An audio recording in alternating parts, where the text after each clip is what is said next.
On an average school day, Haruka is sitting alone at his desk because he is a total loner. He is well aware that he is a loner, and as a matter of fact, he enjoys being alone since his only other option would be to hang out with his classmates, and he freaking hates them. There are a bunch of groups in the class, including the delinquents, the popular girls, the gym bros, and then there's the other people no one cares about. Haruka doesn't belong in any of these groups, and he is fine with that since he has a lot more time to read his books with no friends, but his reading session is interrupted when bright light appears beneath him. It looks like a summoning circle is spawning beneath the students, and for a moment Haruka got excited because he knows this means he gets to go on an isekai adventure, but then he realizes that he's been getting too much screen time for a loner. And if he knows anything about isekai, that means he's going to get screwed over somehow. He's not about to let himself become a victim before GTA 6 drops. So while the portal is still loading, he walks up to the door and tries to leave. Unfortunately, the door seems to be bolted shut with magic, so no matter how much force he uses, he isn't able to get out of the room. The portal is almost done loading, so his classmates begin disappearing, fading away, and as a last-ditch effort to avoid his otherworldly fate, Haruka decides to crawl into the ceiling vents to wait out the summoning circle. He jumps up and manages to crawl his way into the roof of the class. But just when he thought he was safe, the summoning circle followed him through the roof and he ended up getting summoned anyway. It sucks that he couldn't stay on Earth, but since he already knows how this kind of thing goes, he expects some kind of fat king or pretty princess to show up soon and ask for his help or something. However, that's not what happens as Haruka sees a bald old man frantically waving his arms around and panicking at the sight of Haruka. Apparently, the old man is God, and he was the one in charge of the summoning and has already sent all of Haruka's classmates off to the other world. But because Haruka came up with the idea to hide in the ceiling, while he still ended up getting summoned, his summoning was delayed, so God needs to send him to the other world quickly before he gets in trouble for this mess. He tells Haruka that he will get abilities to help him in the other world, but since he's late, all the good abilities have already been chosen, so the only things remaining are all the leftover ones that no one wanted. To list a few, he has the option of picking skills that equate to Minecraft Villager, gambling dice, contact lenses, and a stick. And to make it worse, he only has a limited number of skills he can choose, so Haruka begins taking out his anger on the god for summoning him here and only having trash skills left. The god knows he messed up, but he didn't graduate from God University just to get yelled at by a high schooler. So he tells Haruka that he will give him all the remaining trash skills as an apology, but he doesn't want to see his ugly face around here anymore, so he teleports Haruka to the other world immediately. It's cool that he gets to have more skills than normal, but that doesn't do him much good if he gets tossed out into the woods as soon as he arrives. He's never lived in the woods before and he has no supplies, but then he notices a pouch on the floor and it turns out that it's a part of the Minecraft Villager skill, and the pouch allows him to store an unlimited number of items in his inventory. There's also a bunch of starter gear in there, so at least Haruka isn't going to be doing this without equipment. After he's got his stuff on, he decides to check his stats, but thanks to the gambling dice, he needs to roll a number to get stat points.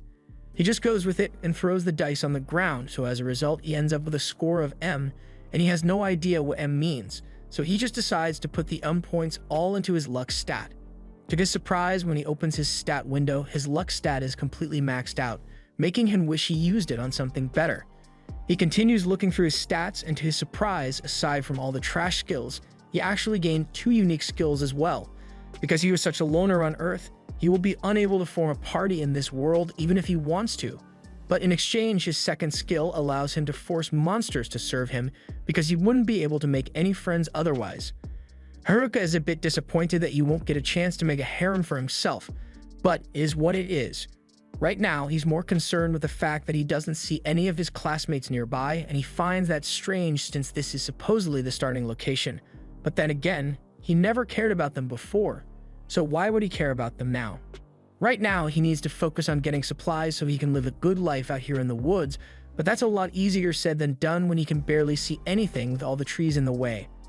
At this rate, it won't be long before he runs into a monster accidentally, and if that were to happen, he would be a dead man for sure.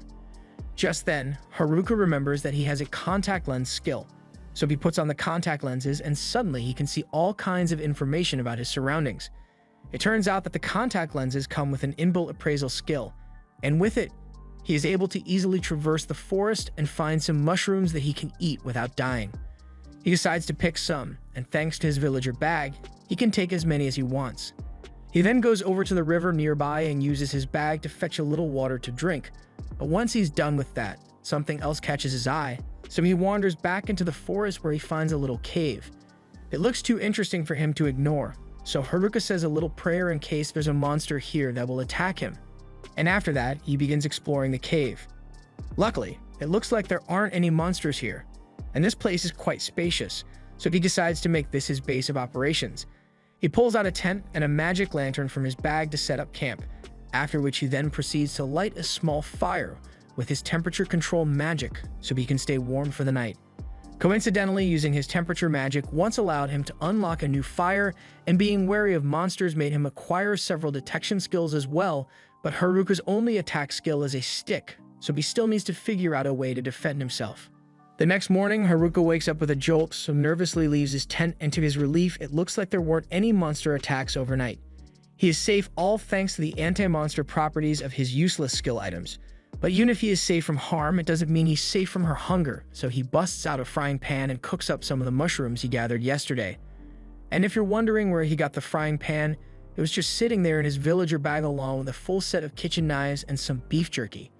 So far, that bag has been the most useful thing in Haruka's arsenal, so he wonders what kind of villager stocked it up before he got it. In any case, now that he has eaten, he needs to figure out what he's going to do from now on, so he heads outside and takes a little walk to think. For now, that cave will work well as a base of operations, but Haruka still needs to worry about finding a reliable source of food and creating safety measures against any monsters that may try to attack him in this world. Fortunately, with his contact lenses, it shouldn't be too hard for him to gather enough food to last for a while as he finds some more mushrooms and some herbs almost immediately, but he still has to figure out a solution to his monster problem. Just then, Haruka's detection skill kicks in, and he notices something going on nearby, so he decides to go check it out and is horrified once he realizes that the noise was caused by goblins. It would be bad enough if it was one, but there's two of them, and they both have strength stats that are higher than his own. He wonders if he will be able to take them down with his current strength, and he contemplates running away, but the fact that he is living in this forest means he will eventually have to fight the goblin if he wants to survive, so he chooses to get it over with while he still has the element of surprise. With that said, he isn't sure his stick will be good enough for the job on its own, so he tries using one of his trash to wrap the stick in magic to see if that does anything. It works out better than he thought, so he lunges out of the bushes and strikes at one of the goblins.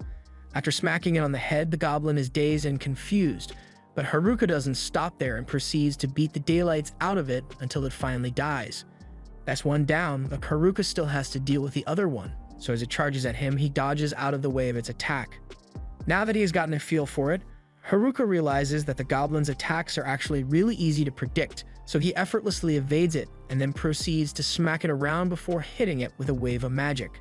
Having just won his first fight against goblins, Haruka thinks that's enough work for the day and decides to head back to the cave so he can rest a little, and once he's back, he roasts some mushrooms for dinner and takes a look at the club he looted off the goblin corpse. It may have high damage, but it's heavy and has a short range, so Haruka decides to continue using his stick for now. He then checks the rest of his stats, and to his surprise, he managed to level up from the fight he had today, and not only that, all his existing stats were doubled as a result. By the next morning, Haruka wakes up and has breakfast as usual, but he is starting to get sick of eating nothing but mushrooms all the time. He really wishes he could eat some meat out here, but he's going to have to learn how to hunt to do that, and before that, needs to learn how to enhance himself first. The first thing he wants to try is the magic fusion skill he acquired, and for a quick explanation, it basically covers his entire body with magic in order to boost his physical and magical defenses. It also greatly increases his strength, so he should be able to fight with much more efficiency. Additionally, his appraisal skill was upgraded to level 2, so he uses it to see if anything has changed, but the only difference is that there's a question mark next to all the descriptions. Haruka has clearly never played video games before because he spends a whole minute trying to figure out what a question mark icon could mean, and eventually he just gives up on it altogether. Instead, he heads outside to do some magic training, and as he is leaving, he notices something on the floor, so he picks it up thinking it might be some meat, but it turns out to be another mushroom. It may be delusional, but Haruka was really hoping meat would just grow on trees in this world, and he soon realizes that he's not going to be finding any meat on the forest floor, so he decides to just go ahead with his magic training. He activates his mana infusion and takes a step forward, but with the physical boost he gets, he ends up flying forward by several meters. His body feels much lighter than before, and with very little effort, he can easily dart around the forest almost like he's teleporting. On top of that, his dexterity is greatly enhanced as well, so he can move and strike at things with precision. The first thing he does with his enhanced strength is challenge 2 random goblins, and unlike yesterday, he is able to knock the goblin out in one hit. He is feeling really confident about his new strength, so he thinks he can handle even more goblins, but when he actually sees a group of 3 goblins, he starts having second thoughts and slowly backs away before he gets jumped. He decides that he has worked hard enough for today and heads back to his cave so he can practice his magic. He continues this routine and practices fighting during the day, and by night, he starts tinkering with his magic to see what he can do with it. And apparently, he can make coffee tables. By following this routine, Haruka is able to eventually one-shot a goblin and create a proper table with his magic crafting. So he then uses it to create a gate for his cave so he can go out at night. And that means he can finally go hunting. He goes after a rabbit because he hasn't tasted meat in so long, and when he finally catches up to it and is about to start cooking, he notices something else nearby. At first he thinks it's a goblin, but upon further inspection, he finds out that it's something even worse. Those are the delinquents from his class, and he really doesn't want to have to deal with them, so he intends to sneak away in the other direction, but as he starts heading that way, he realizes the popular girls are here as well, along with the gym bros and the nerds. He doesn't think the nerds are that bad since he occasionally hung out with them back in school, but he still doesn't want to have to talk to them though. Finally, he notices the student council group which has the class rep in it. And while he may hate socializing with the people in his class, he has to admit that the class rep has always been really nice to him, so it would be the least he could do to return that kindness, even if it's just to say hello. He briefly considers revealing himself and talking to her, but then again, he doesn't want to ruin the solitary life he already has. Since no one knows that he is here, he has the chance to be truly alone like he has always wanted. There's no idle chatter, no taxes, and no one to annoy him, so he really doesn't want to mess that up by having contact with his classmates because they are already pretty annoying. That's why he officially decides that he will ignore his classmates and live by himself so he can conquer this world alone. He then ducks into a bush to keep himself hidden as the delinquents approach, and one of them could have sworn he heard someone in this direction, and he is closing in on the bushes Haruka is hiding in.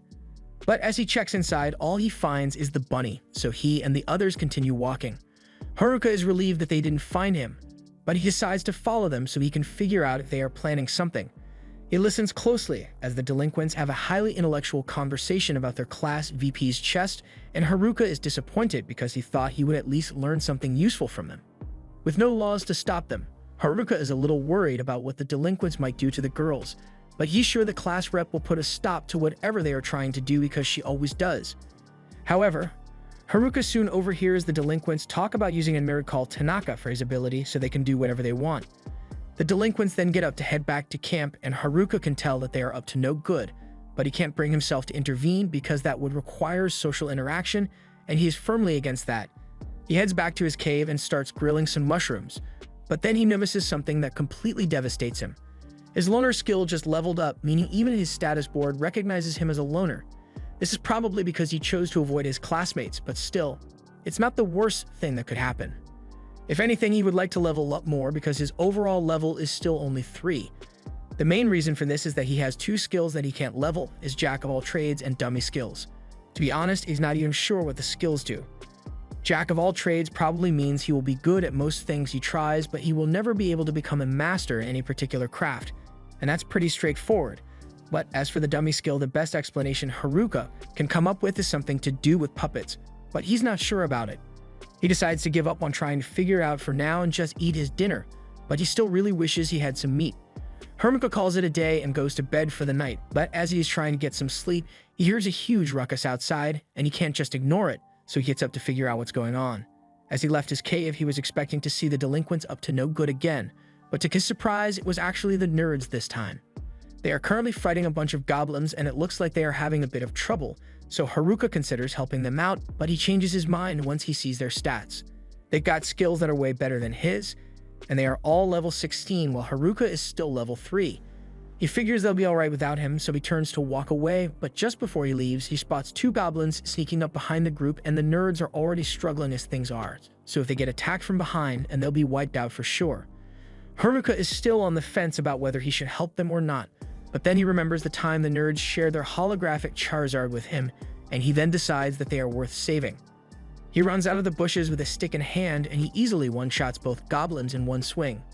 He then turns to the nerds and asks them if they are alright, and the nerds are fine, but they are shocked to see Haruka out here. Once they've gotten reacquainted, the nerds thank Haruka for his help, but he is having a hard time communicating with them since he hasn't spoken to real people for a long time now. He eventually takes them all back to his place, and the nerds are all amazed by how nice the interior is considering it's a cave. Haruka explains that he learned a little earth magic and crafting to help with the remodeling, but the nerds still think it's impressive that he did all this by himself. Haruka prepares a drink for them all and asks why they were out in the middle of the woods so late at night. The nerds suddenly fall silent when the topic is brought up, and after a few seconds, they tell Haruka that they are actually on the run from the rest of the class right now. It all started after the class first got isekai'd here, and at first everyone was just surprised by everything that just happened, but they were soon faced with the reality that they are stuck here, and they started freaking out over it. A few of them were more calm about the situation, like the popular girls who seemed like they were more annoyed than scared, the jocks who were trying to figure out what to do but knew nothing about isekai, and the nerds who were totally within their element. The class rep was just as confused as everyone else, but she has the common sense to realize that crying in an unknown forest is a good way to attract unwanted predators and get them all killed, so she tries to get everyone to quiet down. However, it was too late as a group of goblins had already found the class, and the class rep has no idea how to handle these monsters, so she starts freaking out. Everyone else is freaking out as well, even the delinquents, but the nerds know someone has to handle this, so they all activate their skills so they can take down the goblins.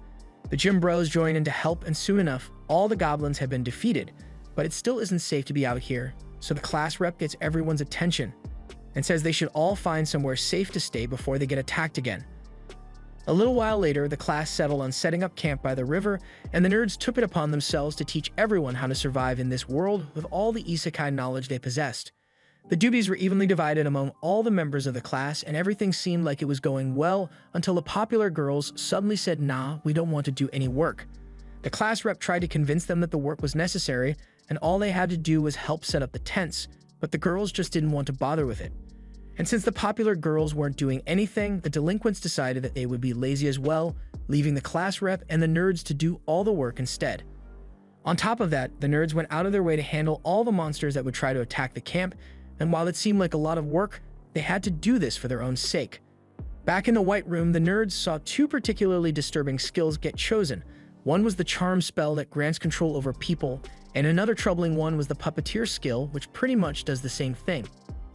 They knew that one of the delinquents possessed the puppeteer skill, so the nerds wanted to level up quickly in order to be able to defend themselves against the delinquents. However, at night, the delinquents would go out and slay monsters as well, but only for the sake of leveling up so they can use their skills. And while the nerds were eavesdropping on them, they began talking about how they will turn the girls into their slaves once they have enough levels to use their skills. The nerds realized that this would mean a lot of trouble, so they went to warn the class rep about it. However, just a few days later, the delinquents have leveled up enough to use their skills, and the class rep just so happened to be nearby, so they planned to make her their first victim. However, they ended up getting jumped by the nerds, and once they were down, their skills were sealed away, so they wouldn't be able to cause any harm. Now the delinquents are basically powerless, and as you would expect, the girls didn't take it well when they found out about the plan the delinquents had made, so the delinquents were kicked out of the camp. That would have been the end of it, but the delinquents were petty, so later that night, while the nerds weren't around to beat them up, the delinquents attacked the camp just to mess with everyone and ended up burning everything to the ground. Once there was nothing left, the delinquents retreated back into the forest, and by the time the nerds returned to camp, they were devastated to discover that all their hard work had been destroyed. Worse yet, the popular girls somehow blamed them for all the destruction and were giving them a really hard time for antagonizing the delinquents. The class rep stood up for them and reminded everyone that the nerds are the only reason they've been surviving out here so far, and the nerds appreciated the class rep having their backs, but they couldn't spend another minute in a camo full of such ungrateful people, which is why they all went on the run. After hearing the whole story, Haruka feels really bad for them, so he decides to host a feast of mushrooms for them that night. He actually enjoyed spending time with other people for once, but by the next day, the nerds had to leave because they planned on heading downstream to find a village and start their lives as adventurers. They offer to let Haruka join them because they consider him a friend, and while Haruka thinks of them as friends as well, he still has to decline their offer because he believes his trash skills would only hold the nerds back. With that said, he is also a bit worried about the situation at the class camp, mostly because the class rep is still there, and she's the only other person in the class that he likes, so he decides to go check it out. Along the way, he randomly runs into a kobold, and the thing bites him a lot, but ultimately, he manages to kill it and continue his journey. By nighttime, he arrived at the riverside where the class camp should have been, but surprisingly, the place is totally deserted. He assumes they must have moved somewhere else, so he uses one of his detection skills to pick up some footprints and follows them until he eventually comes across the popular girls. Of everyone in the class, Haruka hates dealing with them the most, so he tries to turn around and head home, but the girls have already started chasing him. Haruka would have no trouble outrunning them, but he stops dead in his tracks when he hears them say the word please. In all the years Haruka has known them, please has never been in their vocabulary, so something serious must have happened for them to be this desperate. He decides to talk to them after all, and the first thing the girls do is ask him if he knows where the nerds went. Haruka is hesitant to tell them because he thinks they just want to yell at the nerds some more, but on the contrary, the girls actually want to apologize to them.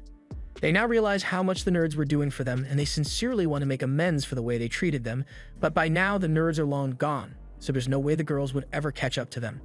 To begin with, they can't make it out of the woods by themselves, and they can't defend themselves from monsters, so how do they intend to find the nerds?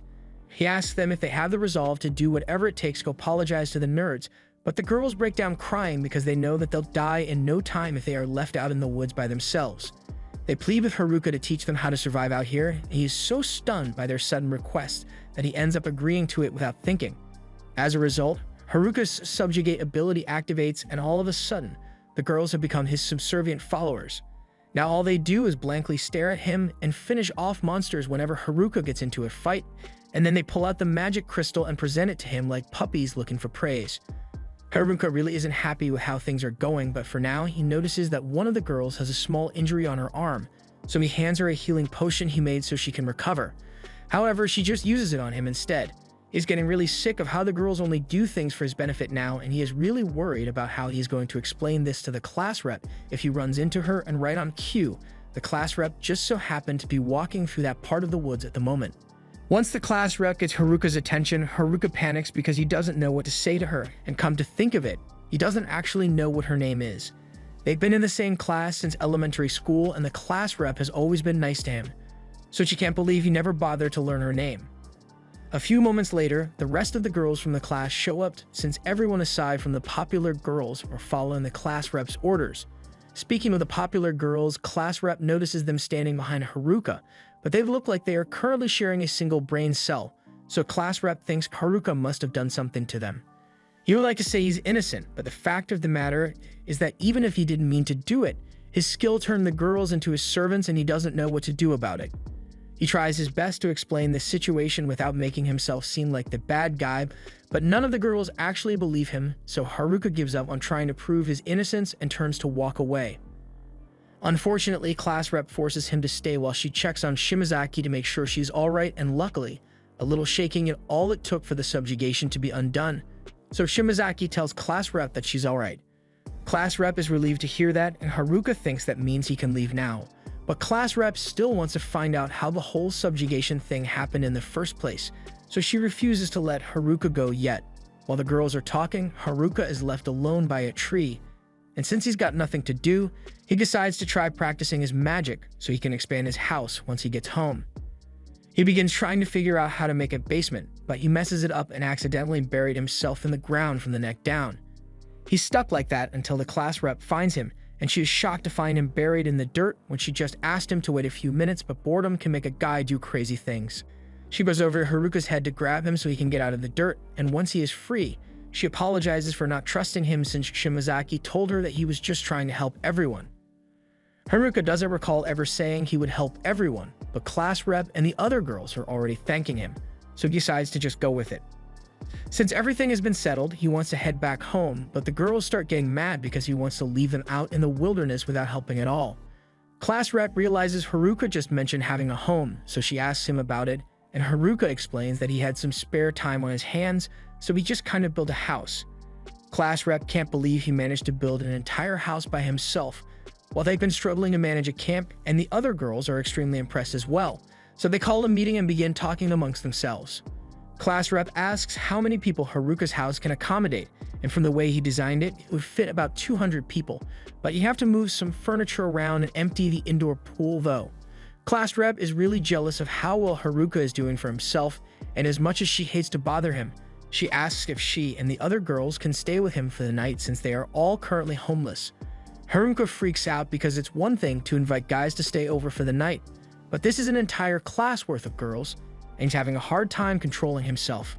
Once he calms down, Haruka begins leading them all to his house, but because of all the time he has spent roaming these woods, Haruka is far better at getting around. One of his skills even gives him helpful pointers to keep him going in the right direction. Eventually, Haruka makes it back to his house with the girls, and after catching their breath, they are stunned by the magnificence of Haruka's house. It's been so long since they've had a roof over their heads or gotten to experience the wonders of indoor plumbing, so as soon as Haruka mentions that there's a bath over in that direction, the girls start frantically running towards it and strip down right there in front of Haruka. There's no way he can handle spending an entire night in the same room with all of them, so he sets up a tent so he can be alone and prepares to go to sleep. Just then, class rep walks into his tent because there's something she wanted to talk to him about. First of all, she thanks him for all his help because she wouldn't have known what to do without him. After the nerds left, the gym bros decided to leave as well, so the girls were all left on their own. It's been tough, but now that they've had a bath and a good meal, the girls are all in high spirits once more.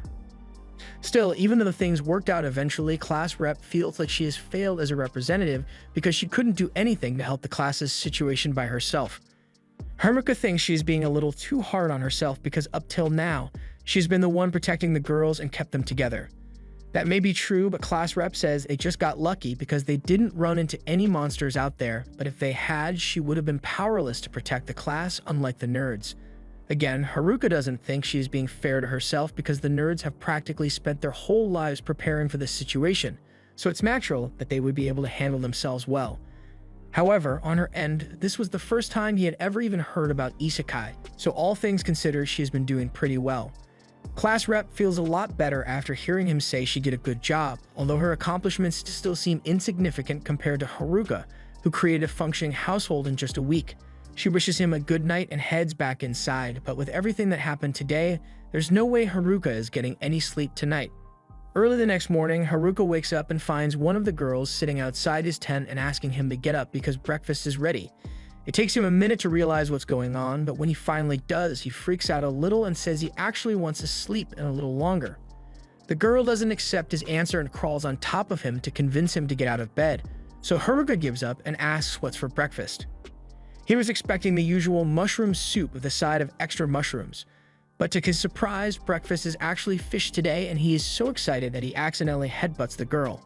The girl was slightly hurt, but Haruka couldn't care less because he finally gets to eat something other than mushrooms, and he absolutely loves it. Class rep doesn't understand why he is so excited to be eating fish when he has been living next to the river this entire time, but while that may be true, Haruka simply sucks at fishing, so he has never been able to catch any. For the girls to be so used to eating fish, they must have a reliable method of catching fish, so Haruka asks to see how they do it. Class rep agrees and takes Haruka at the river along with one of the girls who has a lightning magic skill. And as for how she catches fish, she kind of just electrocutes the water until the fish stop being alive. Haruka is really impressed, so he pleads with her to do it one more time. And while the girl doesn't really want to, she agrees anyway since Haruka is helping her out. She spawns another lightning ball, but before she could throw it in the river, Haruka takes the lightning ball and seals it with his packing skill. He then tosses it in the river and is able to catch some fish as well. But on top of that, he also acquired lighting magic, so he won't be needing Lightning Girl's help anymore. Class rep asks what he just did, so Haruka explains that by using his packing skill on a particular element, he can gain that kind of magic.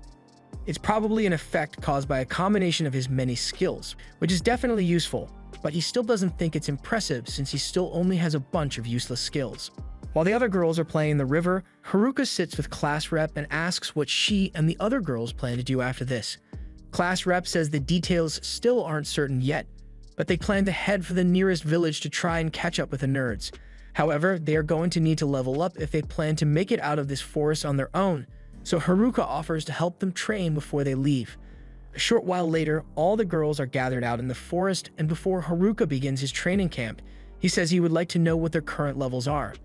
The girls tell him that their levels are all above 15, and Haruka begins feeling depressed because he's still only level 7 after all this time in the forest.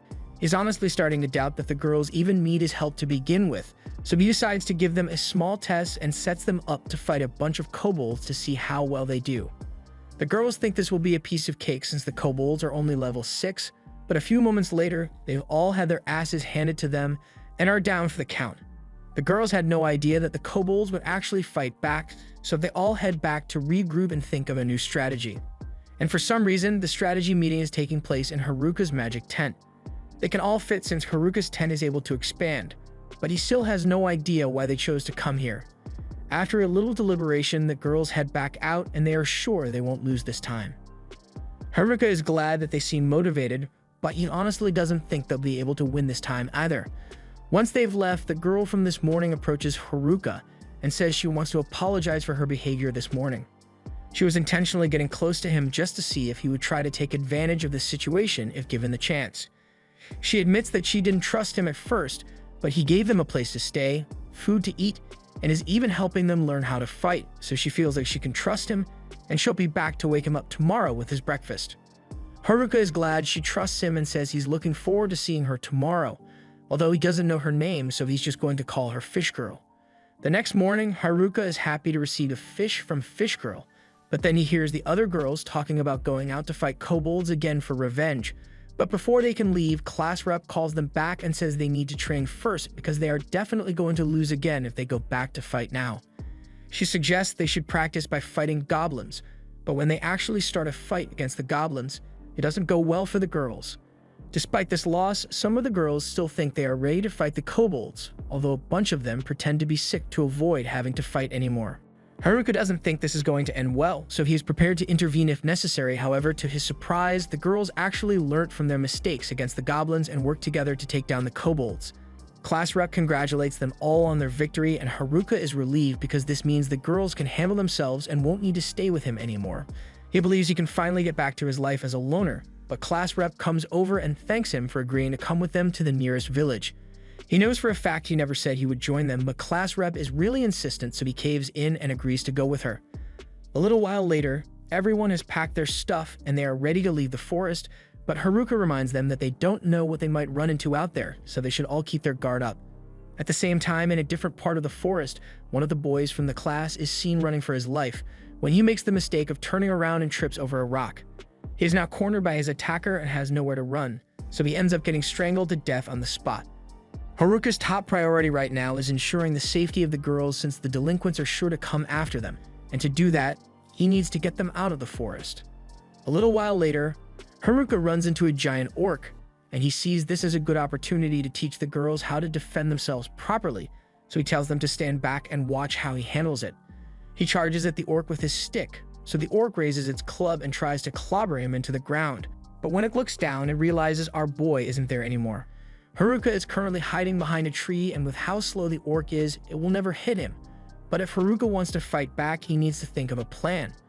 He remembers the nerds telling him that physical attacks aren't effective against orcs, so the safest bet to defeat them is to use a bunch of magic. Haruka pulls up his stat window to check if he has any usable magic, and he's got all the elements at his disposal thanks to his packing skill. But before he gets the chance to use any of them, the orc finds his hiding spot and uses its club to destroy the tree, so Haruka is forced to dodge its strikes until he has finally had enough and appears behind the orc with his stick before knocking it to the ground. It turns out that the orc died from that, and he wasn't expecting that since physical attacks aren't meant to work against this thing.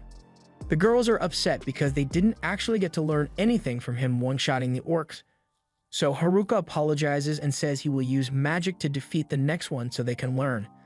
The next time Haruka spots an orc minding its own business, he prepares a flame spell in his hand and just casually chucks it at the orc.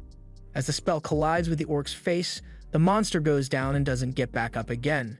So the girls are even more upset because they'll never learn to defend themselves if he keeps killing everything instantly. Later that night, the group has a lot of pub meat on hand, so they celebrate with a barbecue. While everyone is having fun though, Haruka is in the back setting up as many traps as he can so they don't get attacked while they sleep. His tent also has properties that prevent detection by enemies, so with this he thinks they'll be alright. Next, he wants to plan out the route they'll be taking tomorrow morning, So he activates his map skill and is checking out the path up ahead when all of a sudden, his perception skill alerts him to the presence of someone nearby, so he goes to investigate. He notices 4 male figures emerging from the dark, so he is worried it might be the delinquents at first, but as the guys approach, he realizes it's just the gym bros, and he is relieved since he won't have to fight them. At the same time, Class Rep was looking for Haruka and notices him talking to 4 guys over in the distance. Even if they aren't hostile, Haruka still wonders what the gym bros are doing out here to begin with. He assumes they must have been after the girls, but the bros adamantly deny it and say they came here looking for Haruka. He decides to believe them, but he still doesn't understand why they were going through all that trouble to avoid the girls though. The bros explain that they can't trust the girls, and they inform him of a skill that was even worse than charm and puppeteer skills that the delinquents wanted to use. Haruka recalls seeing something about a hijack skill, and that's exactly what the gym bros were referring to. The delinquents were really vocal about all the things they wanted to do with their mind control skills, but not once did they mention anything about the hijack skill, so that means they didn't have it. And if the delinquents didn't have it and the nerds didn't have it either, then that means one of the girls must have the skill and is keeping it hidden from everyone. Haruka decides to mess with the bros a little and tells them that he may be the one with the hijack skill, but the bros don't seem that worried. In fact, they seem relieved because they know Haruka is so much of a loner that he would never actively seek out people to hijack their skills. Haruka admits that he doesn't have the hijack skill, although he does have a subjugate skill that can turn people into his pets, but he prefers not to use it. Anyway, the bros just wanted to fill him in on the dangers of the hijack skill, so they say they are heading back into the woods to keep an eye on the delinquents since they seem pretty suspicious. Before they leave, they ask Haruka to apologize to Class Rep and the rest of the girls for them since they ditched them without warning. The next day, everyone gets up and all the girls seem a lot more energetic than normal, so Haruka steps away because all their energy is draining him. As he is walking away, Class Rep comes up behind him and says she has something she wants to tell him. She nervously fidgets about and is about to tell Haruka that she is the one who has the hijack skill, but Haruka already knew about that a long time ago. He has an appraisal skill after all. Class Rep is shocked that he knew since the only people who know about her skill are the nerds. She asks why Haruka didn't say anything before now if he knew and why he still chose to help her, but Haruka simply didn't think it was that big of a deal. She asks if he's not afraid of her because hijack is a skill that allows her to steal another person's skills by killing them, so anyone would be afraid of it. But again, Haruka doesn't think there's anything to be worried about. The nerds probably weren't worried about her having the skill either since they knew about it, and while they sealed the charm and puppeteer skills from the delinquents, they left Class Rep with her hijack skill. That must mean they at least trust her to not abuse it, and the same goes for Haruka, because he knows that there's no way she could ever kill someone. Class Rep is moved to tears after hearing that Haruka trusts her that much, and Haruka thinks it's funny since she's been crying a lot more often over the past few days, but she says it's his fault she has been crying so much. The group continues traveling through the forest, and after they've traveled a considerable distance, Haruka tells everyone they can take a break for now and pulls out a box of juice to sell to the girls. Unfortunately, none of them have any money, so one of the girls offers to pay in some other way if he gives her some juice, but Class Rep puts a stop to that immediately, so the girl doesn't get any juice. After the short break, the group gets moving again, and they are currently ahead of schedule, but it's still going to be dark before they make it to the village, so they'll have to camp outside again. Just then, Haruka notices a river nearby and he thinks this is the perfect opportunity to try something out, so he asks Class Rep to look after the rest of the girls while he goes scouting. She asks if she can come with him, but Haruka wants to do this alone, so he speeds off before she can follow him. While running through the woods, Haruka activates his magic boost skill to reinforce his body, and then he casts weight magic on himself to make himself lighter. With this combination, he is able to move faster than ever before, and with enough force, he believes he should be able to fly, so he gives his theory a test and jumps high into the sky. It looks like it's working at first, but then he starts going back down, and before he knows it, he has crash landed on the forest floor. He nearly died from that fall, so he decides not to try that anymore and heads back to camp. But when Class Rep sees how badly injured he is, she gets really worried and asks what happened. Haruka explains that he launched himself up really high, but then gravity happens, so he kind of fell and nearly died. Class Rep starts yelling at him for doing something so dumb, but if it makes it any better, Haruka did manage to spot some berries while he was up in the sky, so he offers to make some juice for Class Rep, but Class Rep doesn't want any, so Juice Girl comes up to him and starts asking for juice again. The next day, everyone gets moving again and things seem to be going smoothly, aside from the girl that got lost and the orcs that they ran into. But despite these inconveniences, the group still managed to make it out of the woods together. All the girls are ecstatic to finally be out of the forest since the village shouldn't be much farther now, but Haruka is a bit on edge since they are vulnerable out in the open like this. The hills are blocking his views and he can't tell where the village is, so he looks into his stat window to see if there are any skills in there that could help his situation, and to his surprise there's a new airwalk skill. He must have gotten it from his failed attempt at flying yesterday, so he tries it out, and sure enough, he starts walking on air. Class rep notices that Haruka is gone, so she starts looking around for him and is shocked to see him floating in the air. Haruka looks down at her and says he just wants to do some scouting to make sure the road up ahead is safe. He looks out into the distance and things seem pretty peaceful at first, but then he notices a group of villagers being attacked by wolves. He comes back down and tells class rep that he didn't see much aside from a couple of people being attacked by wolves. Class rep thinks they need to go help them, but just because they are being attacked by monsters doesn't mean they are good people. All the girls think they should hurry over to save the people, but at this distance, none of them will make it in time even if they run, and what if the people turn out to be bandits or something? He personally doesn't want to take any risks that would put the group in danger, so he suggests that they should just ignore them and keep going. He begins walking away, but class rep grabs his arm and pleads with him to reconsider. She says that if the people turn out to be bandits and try to attack them, then she will fight them off, but in case they turn out to be good people, she wants to save them. Haruka already knew class rep would be determined to help people even if it puts her in danger, but as things are, the girls still suck at fighting, and there's not much they could do to help even if they went, so Haruka says he will handle it by himself instead. The people are too far away for him to run to, and even if he tries the weight magic from yesterday, he probably still won't make it, so he decides to try something new. He casts the magic boost and weight magic on himself, and as a final touch, he uses a powerful wind spell to act as a propellant.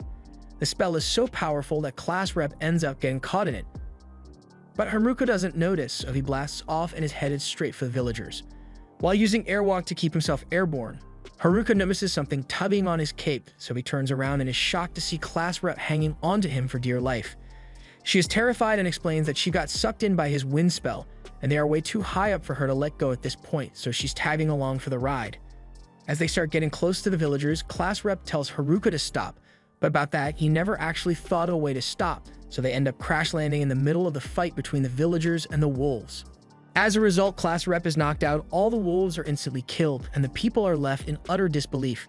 While class rep is still out cold, the leader of the group thanks Haruka for saving them and introduces himself as Ofter, and his friend is Gatek. If Haruka hadn't shown up, Ofter's entire party may have been wiped out, so he is truly grateful to him. Haruka asks what they are doing out here, so Ofter and Gatek explain that wolves have been attacking merchants out in these plains, so the Adventurers Guild put out a request for the wolves to be exterminated, and they thought they could handle it at first, but they quickly got overwhelmed. Their carriage has been destroyed, so they are going to have to carry everything back to the village by hand, and since there's not much for Haruka to do until the rest of the girls catch up, he decides to share some of the roasted mushrooms he carries on himself for emergencies. Gatek is surprised Haruka would share something like this with them since these are stamina-capped mushrooms and they are extremely rare because they restore a person's stamina almost immediately. The rest of the girls from class soon show up, and they are excited to meet the elf and night ladies in Ofter's party, so they all get along well. Ofter offers to lead them all to the town he came from, so before long the group arrives at the town of Omu, and they are excited to finally be back in civilization. Meanwhile, back in the forest, the delinquents have been leveling up a lot over the past few days, and now that they've got a good amount of experience, they intend to go after the girls and get their revenge. But before they do that, they have to get their puppeteer and charm skills unsealed, so they will going after the nerds first. The girls excitedly run through the city streets while appreciating all the amazing stuff civilization has to offer, but class rep reminds them that they don't have any money, and they've still got a ton of stuff to do. She then runs off to round up all the girls, and Haruka smiles because now that he has successfully helped everyone make it to the city, they shouldn't need him anymore, and that means he can go back to his peaceful loner lifestyle. Class rep is having a hard time getting the girls to behave themselves, so she asks Haruka to help her out a little, but Haruka is already relaxing under the shade since his job is done. She gets upset, and while she understands that he is relieved that they are finally in the city, there's still a lot of stuff they need to do. She blows on her whistle to get all the girls' attention, and once they've all filed in, she goes over the plan she came up with. First, they'll all head over to the Adventurers Guild and sell all the items they collected on their way here. And once they've done that, they will register with the guild and rent a room in an inn for the night. And while they are doing that, they can also ask if anyone has seen the nerds come through here recently. It's a good plan, but the popular girls are offended that class rep is treating the nerds like some unimportant side quest, and class rep apologizes, but Haruka makes fun of the popular girls for caring about the nerds so much. A little while later, the group makes their way to the Adventurers Guild, and it's a lot more intimidating than Haruka had expected. Everyone inside is giving them dirty looks already, and he really doesn't want to head inside, but Offer tells him the guild master wants to meet with him. This sounds like bad news, so Haruka tells class rep to get all the girls registered while he goes to see what the guild master wants. He heads upstairs, and all the people here look even scarier than the ones downstairs, so he's put on edge. He finds Gaytech waiting at the end of the room, and he leads Haruka into the guild master's office, where he comes face to face with this scary-looking man. But it looks like he was worried for nothing because the guild master just wanted to thank him for saving Ofter and his party. After that's done, Haruka heads back downstairs and he notices a counter, so he assumes that's where you go to sell magic stones and heads over and asks the attendant. The attendant confirms that he can sell his magic stones here, so Haruka dumps a bunch of stones out from his bag, and there's a lot more where that came from, but the attendant asks him to stop because he's already dropped 2 days worth of overtime on her desk. So she just asks him to come back tomorrow so she can finish appraisal all of these first. Haruka doesn't mind waiting, and the girls are all done registering as adventurers anyway, so Haruka needs to hurry up and register as well. He proudly walks into the registration room to get himself assessed, but once the assessment is done, the guild worker tells Haruka that he is too weak to become an adventurer. The guild requires people to be at least level 10 before they can register to become adventurers, and even then, you'd have to be in a party to qualify. If Haruka wanted to register as a solo adventurer, he would have to be at least level 20, but he is only level 9 right now, and his loner skill prevents him from forming a party, so he's going to be unemployed for a long time. Later that night, class rep leads everyone to the lodging that the guild prepared for them, but once they finally make it there, Haruka starts freaking out because this place looks a lot like a love hotel, however it isn't, so everyone says goodnight to one another and heads to their separate room. The next morning, they all get up and meet at the diner to get some breakfast, and class rep is excited to tell them that this town is supposedly really safe, so they are free to head into town and do whatever they want. The girls are happy, so they start making plans to go shopping later today, and since they can clearly handle themselves from here on out, Haruka plans to head back into the woods once he gets paid for his crystals. Speaking of which, Haruka heads to the guild after breakfast to see if they are done appraising his magic stones, but when he gets there, he is met with sincere apologies because they don't have enough money on hand to pay him all at once. The guild master comes out as well to personally offer his apologies and asks Haruka if he would be willing to allow the guild to pay him in installments. Haruka says he is fine with it, and the guild master is thankful that he is so understanding. But in the meantime, he tells Haruka he can have the amount for the magic stones they have already appraised. There's 8 million era in that bag, and from what Haruka and class rep have learned since arriving in Omu, the money here pretty much had the same value as money back on Earth, so Haruka just became rich. His payment is so high because he brought in more F-rank stones than the guild has ever seen, and he also defeated those green wolves, so that contributed to the payout. Since he just got a small fortune, Haruka decides to do a little shopping before heading back into the forest, and Galek says he knows a place that Haruka might want to visit. Haruka thinks he is taking him to an adult establishment, but to his disappointment, Galek was just leading him to a rundown weapons shop. This place collects specialty equipment from dungeons, and since Haruka is a bit of a special case, Galek felt like this would be a good place for him to get his equipment.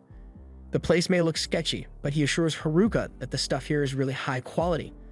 Haruka takes Galek's word for it, but he still wants to try out some of the stuff before he buy anything, and the stuff may look weird, but the effects they provide are amazing, so Haruka spends all day looking through the stuff and buys as much of it as he can afford. Just then, he notices a necklace that looks good. The only description his appraisal skill gives is that it fits 7. Come to think of it, Haruka got this same message when he tried to appraise his villager set, so he decides to ask the shopkeeper if he knows what fits 7 is supposed to mean. The shopkeeper explains that in the case of the necklace, is able to combine the effects of up to 7 items and allows the wearer to use them all at once. That sounds really useful to Haruka, and if the effect also applies to his villager set, then that means he can stack even more effects onto his equipment.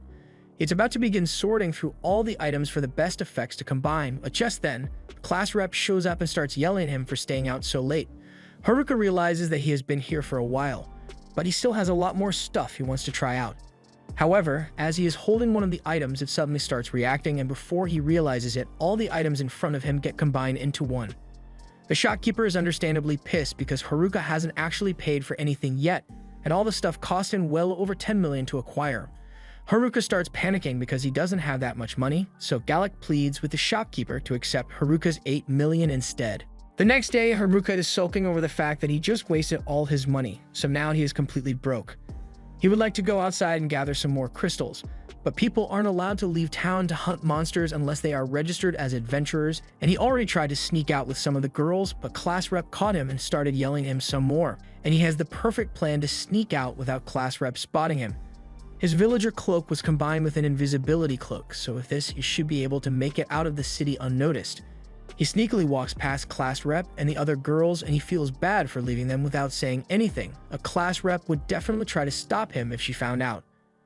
Haruka manages to successfully escape the lodging, and once he's outside, he makes the misguided decision to take off his invisibility cloak, so as he attempts to jump over the wall, he gets spotted by a couple of the girls that were outside, and they ask him where he's going, so Haruka freaks out and accidentally smashes his family jewels against the wall.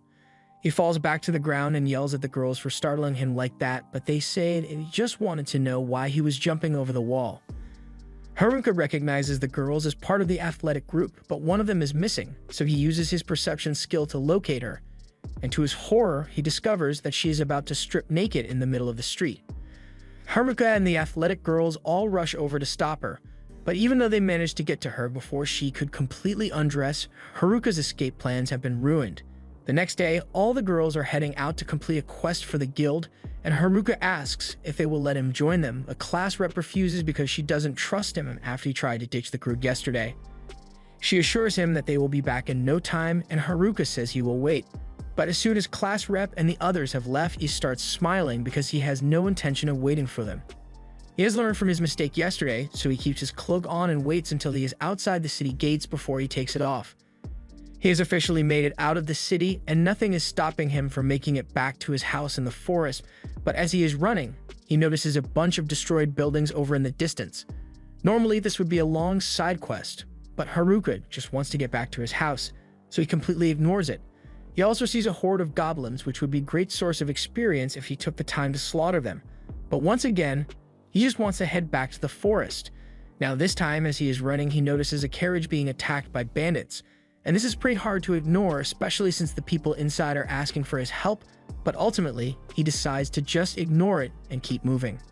However, as he's trying to leave, the bandits attack him, so he tries to explain to them that he doesn't want to get involved. The bandits refuse to leave him alone though, so he is forced to take action and absolutely roasts them with a single fire spell. The staff Haruka is holding is a result of one of the items combination he got stuck with, and it turns out that it's pretty powerful. As the bandits get back up, Haruka once again tries to talk his way out of the fight, so he tells the bandits that they should just leave him alone if they know what's good for them. The bandits admit that Haruka's magic is powerful, but since they assume magic is the only thing he's good at, they all decide to attack him in close quarters. However, Haruka is easily able to knock them down with one strike each. The bandits can't believe they are losing to a single kid, so they ask what Haruka's job is. He is still unemployed, so that question stings a lot. The bandits decide to check Haruka's status so they know what they are up against, but as soon as they see that he is only level 9, they decide that they can beat him if they use their weapon skills, even though they've been losing so far. Weapon skills are only available from level 20, so Haruka doesn't have any, and from what he knows, weapon skills are really powerful, so he's a little worried. The bandits begin using their weapon skills, but while it is certainly dangerous, they keep yelling out their attack before they use it, so Haruka is easily able to dodge until they all pass out from exhaustion. Just then, he notices a girl approaching him from behind, and this is the last thing he wanted because this looks like an unskippable side quest. The girl's name is Marielle, and she's from a noble family, so she wants to thank Haruka for helping her, but now that she thinks about it, Haruka did try to ignore her at first, so she's not sure if she should be thanking him. Regardless of his initial intentions, she still really appreciates him stopping to help her, and she has a favor to ask of him. Her father is the lord of a certain city, and she was hoping Haruka would accompany her back to the city since she fears for her safety. Haruka doesn't want to at first, but she mentions something about rewarding him for his help, so he decides to go with her after all. Along the way, Marielle asks him where he was coming from when he met her, so Haruka begins ranting about the shitty city he just came from. Because the guild didn't have enough money to pay him, they refused to register him as an adventurer, and the city wouldn't even let him leave without a permit. By now, Mariel realizes which city he is talking about, and she begins crying because she hadn't realized how little Haruka thought of the city her father runs. After seeing her reaction, Haruka realizes that she is the daughter of the Lord of Omiyu, and that means this carriage is heading back there, so he really regrets agreeing to escort her. Meanwhile, back in the forest, the gym bros and the delinquents are squaring up for a battle because the gym bros refuse to let the delinquents do anything bad to the girls, and the delinquent leader has no problem with murdering the gym bros if he has to, but as he raises his sword, he gets stabbed through the back. Both the gym bros and the delinquents are shocked to see this, but as the rest of the delinquents try to avenge their friend, the first one to attack just gets stabbed as well. The last two decide to strike at the same time for better odds of winning, but the unknown attacker is easily able to take them down as well. After seeing this, the gym bros realize they are outmatched, so they attempt to run away, but the assailant is too quick for them to escape, so he appears in front of them and begins menacingly walking forward. Meanwhile, Haruka has just been dragged back to town by Mariel, and he really didn't want to come, but Mariel started crying, so he decided to go with her just to be nice. Once he arrives at the Lord's house, Mariel leaves him alone for a minute, so he takes a look around. And it certainly looks like a nice house, but that has nothing to do with Haruka, so he immediately starts heading for the front door so he can leave. However, before he can do that, Mariel gets back and she's upset that he's trying to leave because she specifically asked him to wait while she changed her clothes. She tells him to just wait a little longer because she still has to do something to thank him, and Haruka doesn't want to, but since she is so insistent, has no choice but to listen. He may have been against staying here at first, but once Mariel shows him the feast she had prepared for him, he completely changed his attitude. Mariel did this as her way of showing Haruka some appreciation, but she's starting to get annoyed because Haruka is totally ignoring her. While he's stuffing his face with food, Mariel asks one of her maids to bring the rest of Haruka's reward, so a pouch of money is brought, and while Haruka acknowledges it, he doesn't seem all that excited. As a bonus, Mariel noticed that Haruka isn't registered with the city, so she went through the liberty of getting a custom ID card made for him which will grant him permission to leave and enter the city anytime he wants. That's a really cool gift, but Haruka stopped paying attention after he received the money and has been much more focused on the dessert that was brought to him. The next day, class rep and the rest of the girls begin questioning Haruka about what happened last night. Haruka explains to them that he was just summoned to the local lord's mansion, and while class rep knows he isn't lying, she doesn't understand why the local lord would want to see Haruka in the first place. Haruka chooses to keep his explanation vague so they don't find out about how he met Mariel during his failed escape attempt. Eventually, the girls let it go and decide to go out on a mission. But before they leave, class rep reminds Haruka that he's not allowed to leave town, and Haruka seems oddly compliant this time. But that's just because he knows there's nothing stopping him from leaving town once the girls leave. With his custom ID, he can finally get out of town without any hassle, but before he goes, there are a few things he has to do first. He uses his money to buy some new equipment, eats as much good food as possible, and then starts writing a note for the class rep to find so she won't get mad about him leaving.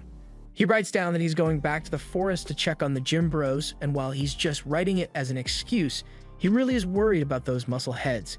He heads outside, and after presenting his ID, he is allowed to leave town, and this time he won't let himself get distracted by any annoying side quests. Before long, Haruka returns to the woods, and he's glad to see that everything is still the same as it was when he left it. He can't wait to get back to his house, but while he's not paying attention, the orc sneaks up and attempts to smash his head in.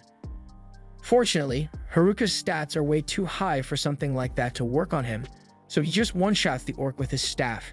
He finds it weird that an orc would appear around here since they are usually only found a lot deeper in the forest, and that's not the only strange thing he discovers because he finds a human blood trail nearby.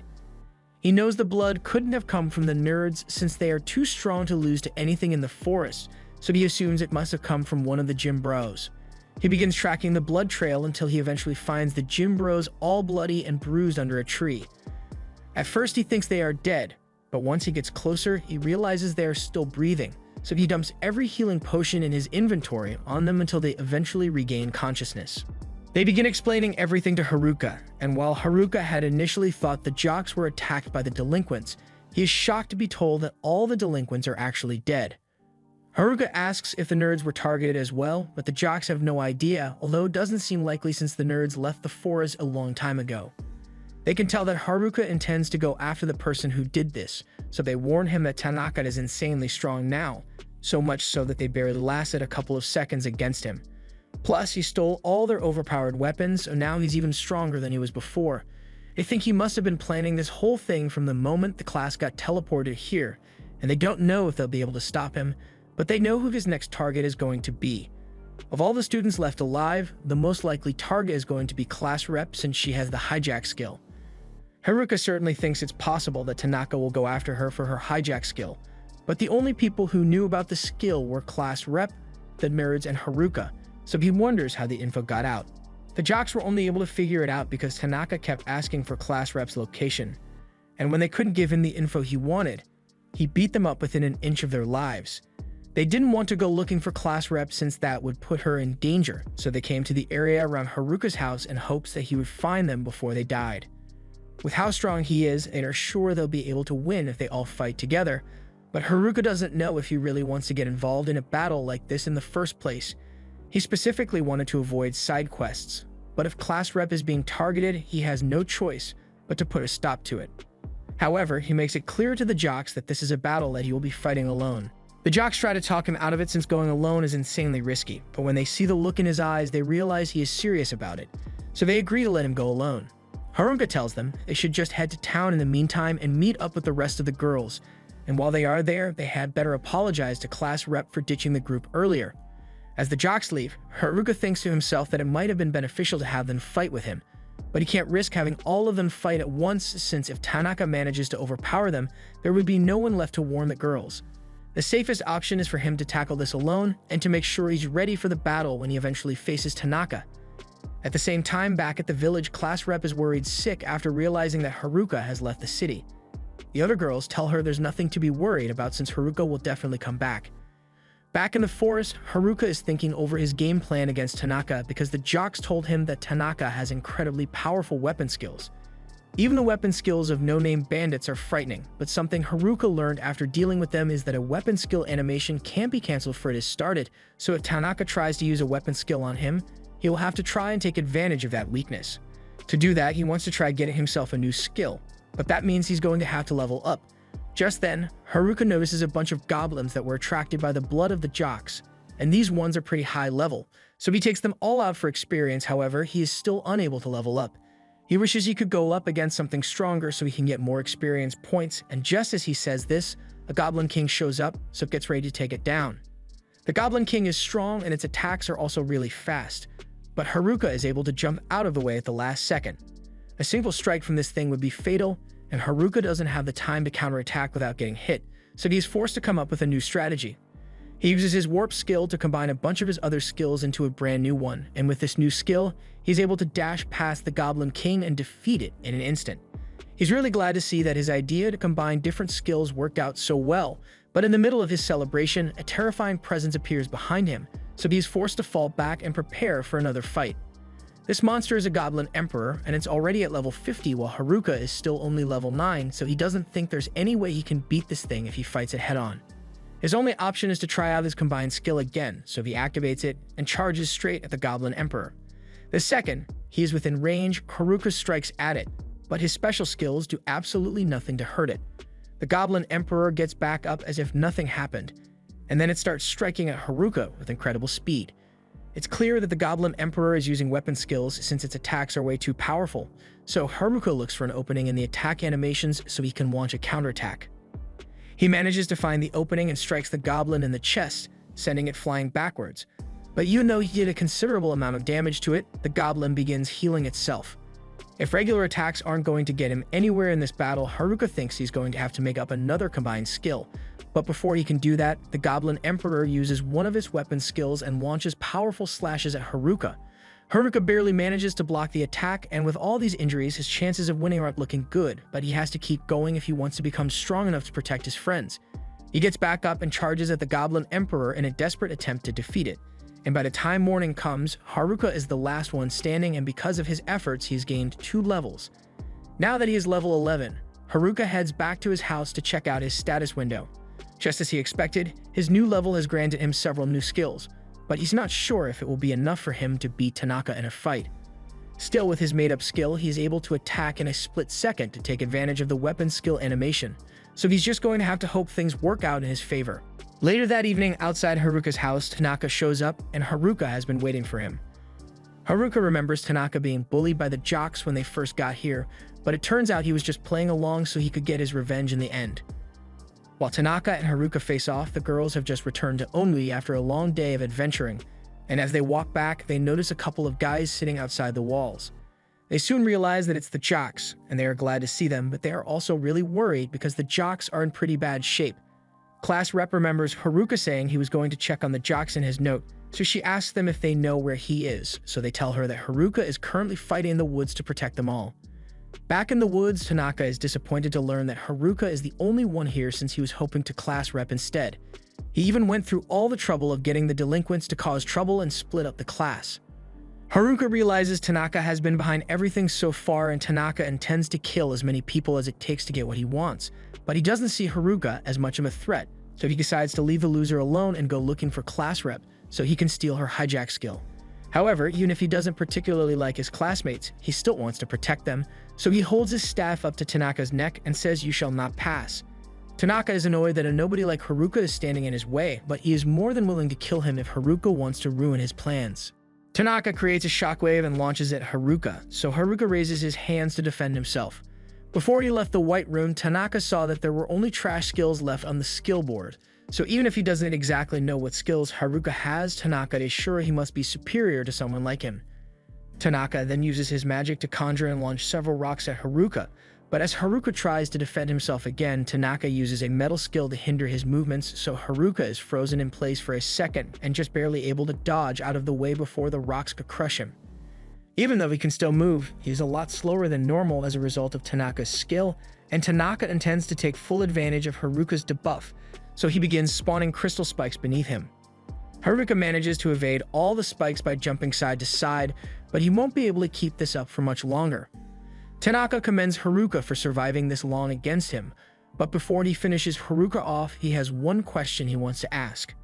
He wants to know when Haruka first started suspecting him of being up to no good, and Haruka tells him that he has been suspicious from the very start because there had to have been a reason why Tanaka was sticking around the delinquents back then. Tanaka is impressed that Haruka's instincts were spot on, but now Haruka has a question he wants to ask as well. He wants to know when Tanaka began plotting his despicable plan, and Tanaka proudly states that he has been planning this out from the very beginning. It was a bit of a setback when he realized that class rep had gotten the hijack skill instead of him. But once he got his metal skill, a skill that allows him to interfere with the movements of others to an extent, he knew he could still come out on top if he played his cards right. Just then, he uses magic roots to bind Haruka to the ground. And while he is stuck in place, Tanaka launches a massive fireball to burn him to ash. Tanaka believed this would be enough to kill Haruka, but to his surprise, Haruka absorbs the magic and emerges unharmed. Haruka wasn't sure that would work when he tried it, but he's glad he got that magic-absorbing vine fused into his staff. Now, while Tanaka is still frozen in surprise, Haruka goes on the offensive and charges at him. However, just before Haruka could land a decisive blow, Tanaka summons a sword to block it. Sure, he was surprised that Haruka managed to block his fire magic, but magic isn't his only means of attacking. In fact, he has so many weapons at his disposal that he's having a hard time deciding which weapon he should use to kill Haruka. For fun, he decides that he will just use them all to shred Haruka to pieces and charges forward to attack. Haruka tries his best to defend himself, but with all the different attacks patterns Tanaka is using, he's unable to keep track of him. Eventually, Haruka gets caught off guard and is knocked backwards into some bushes, and by the time he gets up, Tanaka lands a devastating slash that sends Haruka flying across the forest floor. Haruka survives the slash, but he's out of breath and struggling to get back up. Tanaka soon catches up to him and stands over Haruka's body with a smug look on his face, and as much as Haruka doesn't want to admit it, he might be cooked. Tanaka has too many different attack patterns, and on top of that, he has been using a lot of different skills, so Haruka assumes Tanaka must have copied the skills of all their classmates using the copycat skill. Tanaka is surprised that Haruka managed to figure it out so quickly, and since Tanaka admitted to it, Haruka deduces that he must be after class rep because he wants to copy her hijack skill and use it to steal all the original skills. And once he has stolen all the overpowered skills, he will become the most overpowered person in this world. Tanaka begins attacking Haruka again with a scythe this time, and Haruka is knocked back by the power of his strike. Haruka won't be able to handle much more of this, so he tries to launch an attack of his own to catch Tanaka off guard. But as he strikes, it turns out that Tanaka just used illusion magic to trick him. After seeing that nothing he does will work against Tanaka, Haruka seemingly gives up and stands still while Tanaka charges at him with a sword. But at the last second, he says psych and dodges the sword while whispering in Tanaka's ear that he's figured out his secret. Tanaka is no longer able to easily land hits on Haruka, and Haruka explains that he was intentionally letting Tanaka unleash all the attacks he had at his disposal so he could find a weakness. And while Tanaka was attacking, Haruka noticed that he never used the same skill more than twice for some reason. And from that, he deduced that there must be a limit to how many times Tanaka can use his copied skills, so if he just keeps dodging long enough, Tanaka is going to run out of skills to use. Tanaka is a bit panicked that Haruka was able to figure out his weakness, but he still believes he can take Haruka down before he runs out of skills. However, as he tries to strike Haruka is easily able to leap over him and counterattack him. Haruka has gotten used to Tanaka's speed, so no matter how many different skills Tanaka throws at him, Haruka won't be caught off guard anymore. Haruka charges at Tanaka to land a finishing blow while he's still disoriented, but he is forced to back off when Tanaka suddenly fires a laser beam at him. Even if Haruka knows Tanaka's secret weakness, he is still overpowered, so he shouldn't be underestimated in the slightest. Tanaka is starting to show signs of exhaustion, but he gets back to his feet and yells that he will never allow himself to lose to the likes of Haruka. He may be at a disadvantage now, but he's still got one trick up his sleeve, so he starts darting around the forest to overwhelm Haruka. His movements are so unpredictable that Haruka has a hard time keeping up with him, but by the time he finally figures out what Tanaka is up to, it's already too late as Tanaka has already cast his death skill on Haruka. Once the skill takes effect, Haruka falls over and Tanaka begins laughing over his body because he has finally triumphed. To Haruka's credit, Tanaka says he was forced to use up almost all of his saved skills, but it doesn't matter since once he kills his classmates and claims the hijack skill for himself, he can get as many permanent skills as he wants. He then kicks Haruka's head and begins walking away, but as he is leaving, Haruka speaks up and says it's rude to step on someone's head without apologizing. Tanaka can't believe Haruka is still alive because the death skill has a 100% success rate on people who are over level 11, but Haruka has a skill that makes him resistant to negative status effects, plus Haruka rolled double M's when he first got here, so his luck stat is maxed out, which is probably why the death effect didn't work on him. He just fell to the ground for dramatic effect since he thought it would be funny. Tanaka doesn't see the humor in any of this and questions how Haruka is even able to move in the first place since Tanaka used metal to restrict his movements from the very start of the fight. Haruka admits that the metal skill is really troublesome, and in reality, Haruka hasn't been able to move his body at all since Tanaka used that skill on him. But he happens to have a puppet skill, so he has been using that to control his body from the outside this entire time. All the skills Haruka acquired may seem useless on the surface, but in his hands they become insanely powerful. Tanaka refuses to accept that he is losing to someone with nothing but trash skills, so he begins slashing erratically at Haruka, but Haruka easily swats the slashes away and warns Tanaka that he's going to run out of skills if he keeps this up. Tanaka refuses to listen and tries hitting Haruka with an overhead slash, but as expected, Haruka walks out completely unharmed and tells Tanaka that his reign of terror has come to an end. Tanaka doesn't understand how this could happen to a genius like him since he had perfectly calculated everything to make sure he would come out on top. No matter what, 1 + 1 always adds up to 2, so according to his math, Haruka should never have been able to become this strong. Haruka tells Tanaka that his way of thinking is very naive because sure, math made sense when they were back on Earth, but the laws of physics don't apply here. Tanaka has always been a genius when it came to school, so he was constantly bored out of his mind and surrounded by his idiotic classmates. He wished there was a way to put an end to his monotonous school life, and his prayers were answered when the class got summoned to this world. As soon as he saw the skill board, he quickly did some calculations to figure out what the most exciting way to live his new life would be, and he came to the conclusion that he had to kill all his classmates and take their skills for himself. So no matter how psychopathic that may make him sound, he refuses to let a nobody like Haruka get in the way of his plan. Tanaka continues attacking with the rest of his skills, but by now he has to be running low on options, so Haruka thinks he might be able to take advantage of that and finally finish Tanaka off. But just as he was about to land the killing blow, a sword stabs his shoulder from behind, and Tanaka reveals that he can control weapons from a distance as well. With Haruka bleeding and on his knees, Tanaka begins slashing away at him with the sword and claims victory is finally his for the taking. But then Haruka bitch smacks him with his staff and knocks Tanaka away. Tanaka may have created an elaborate plan to ensure his victory, but that's all he had going for him.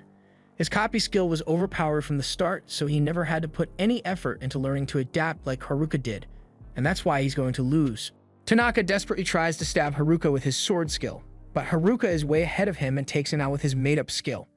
With this, Tanaka is fatally wounded and falls over dead, but even though Haruka ended up winning this battle, he was still badly wounded in the process, and all the pain came rushing back to him the second he relaxed. On top of that, all the skills he used during the fight have left him completely drained, so he is on the verge of passing out. However, just before he hits the ground, Haruka is caught by the nerds. He's glad to see them, but he really wishes they had shown up a lot sooner so they could help him with the fight. They may have missed all the fighting, but they are here to help now. Haruka is grateful for the help, but he wonders how they even knew he was out here. So they explain that class rep found them just as they were leaving the dungeon, so she told them all about the fight Haruka was in, and they couldn't just stand by and let him handle it all by themselves, so they took off ahead into the woods to help him. Eventually, they all make it back to the city, and all the girls are out standing by the gate to greet Haruka. They are all really worried about him and say they have a feast prepared in his honor, but all the attention is making Haruka feel really awkward. Just then, the leader of the gym bros comes out to see Haruka, but as a bro, he doesn't need any words and just daps Haruka up in celebration of his victory. Now that that's done, the girls suggest that they all head back to the inn since the baths are ready and they could all use a good scrub down. So they drag Haruka off. Meanwhile, the popular girls stay behind and finally apologize to the nerds like they've been meaning to do. The nerds are surprised by this since they never would have expected these girls to show such humility, but they've come to understand they were wrong for how they treated the nerds and they really appreciate everything they did for the group.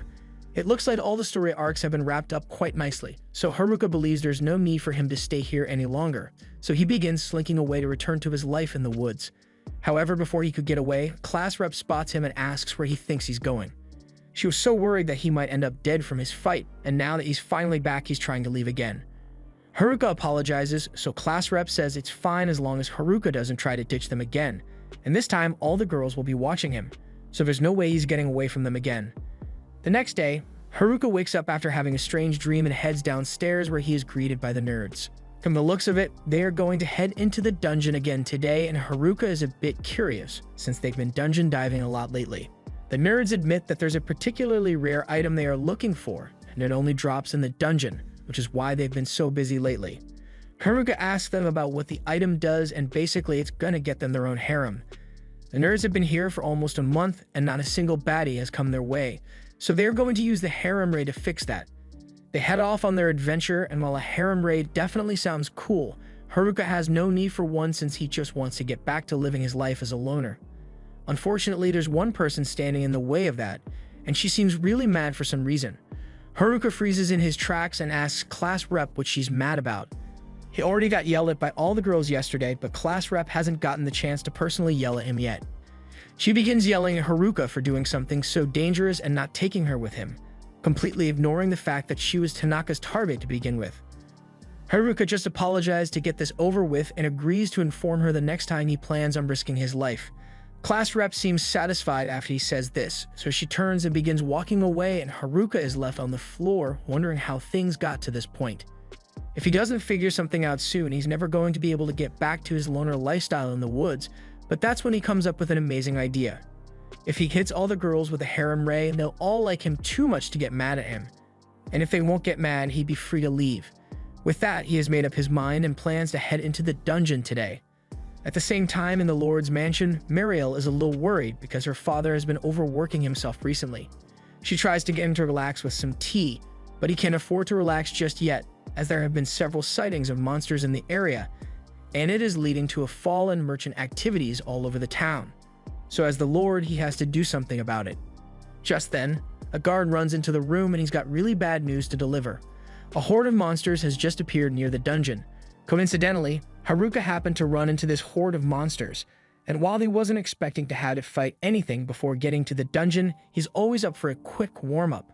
Of course, Mariel has no idea Haruka is already fighting the monsters, so she rushes over to the guild in a panic and tells the guild master that a huge horse of orcs is heading this way, and if nothing is done, it will surely destroy the entire town. Upon hearing this, the entire guild springs into action, and since class rep is there as well, she offers to help defend the town as well. So she rushes off to gather all her classmates, and that's when she realizes that Haruka isn't here. As Haruka charges at the horde, he's a bit surprised to see so many of them, and there's even an orc king here too. But it's not like it makes much of a difference to him, since he can still one-shot them all.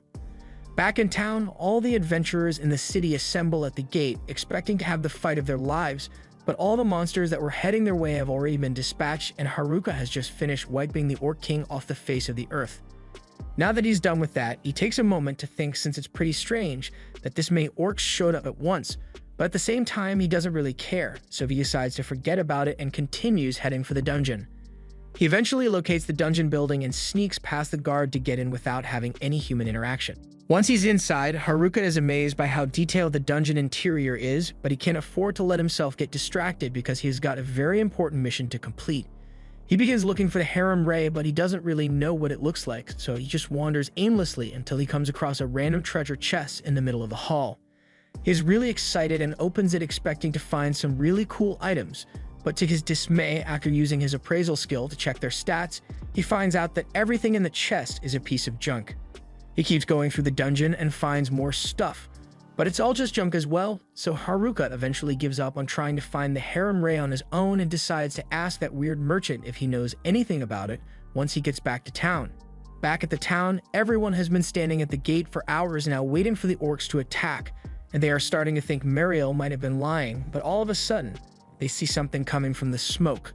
So they ready their weapons, but it turns out that it's just Haruka, who's sleepy from a long day of adventuring.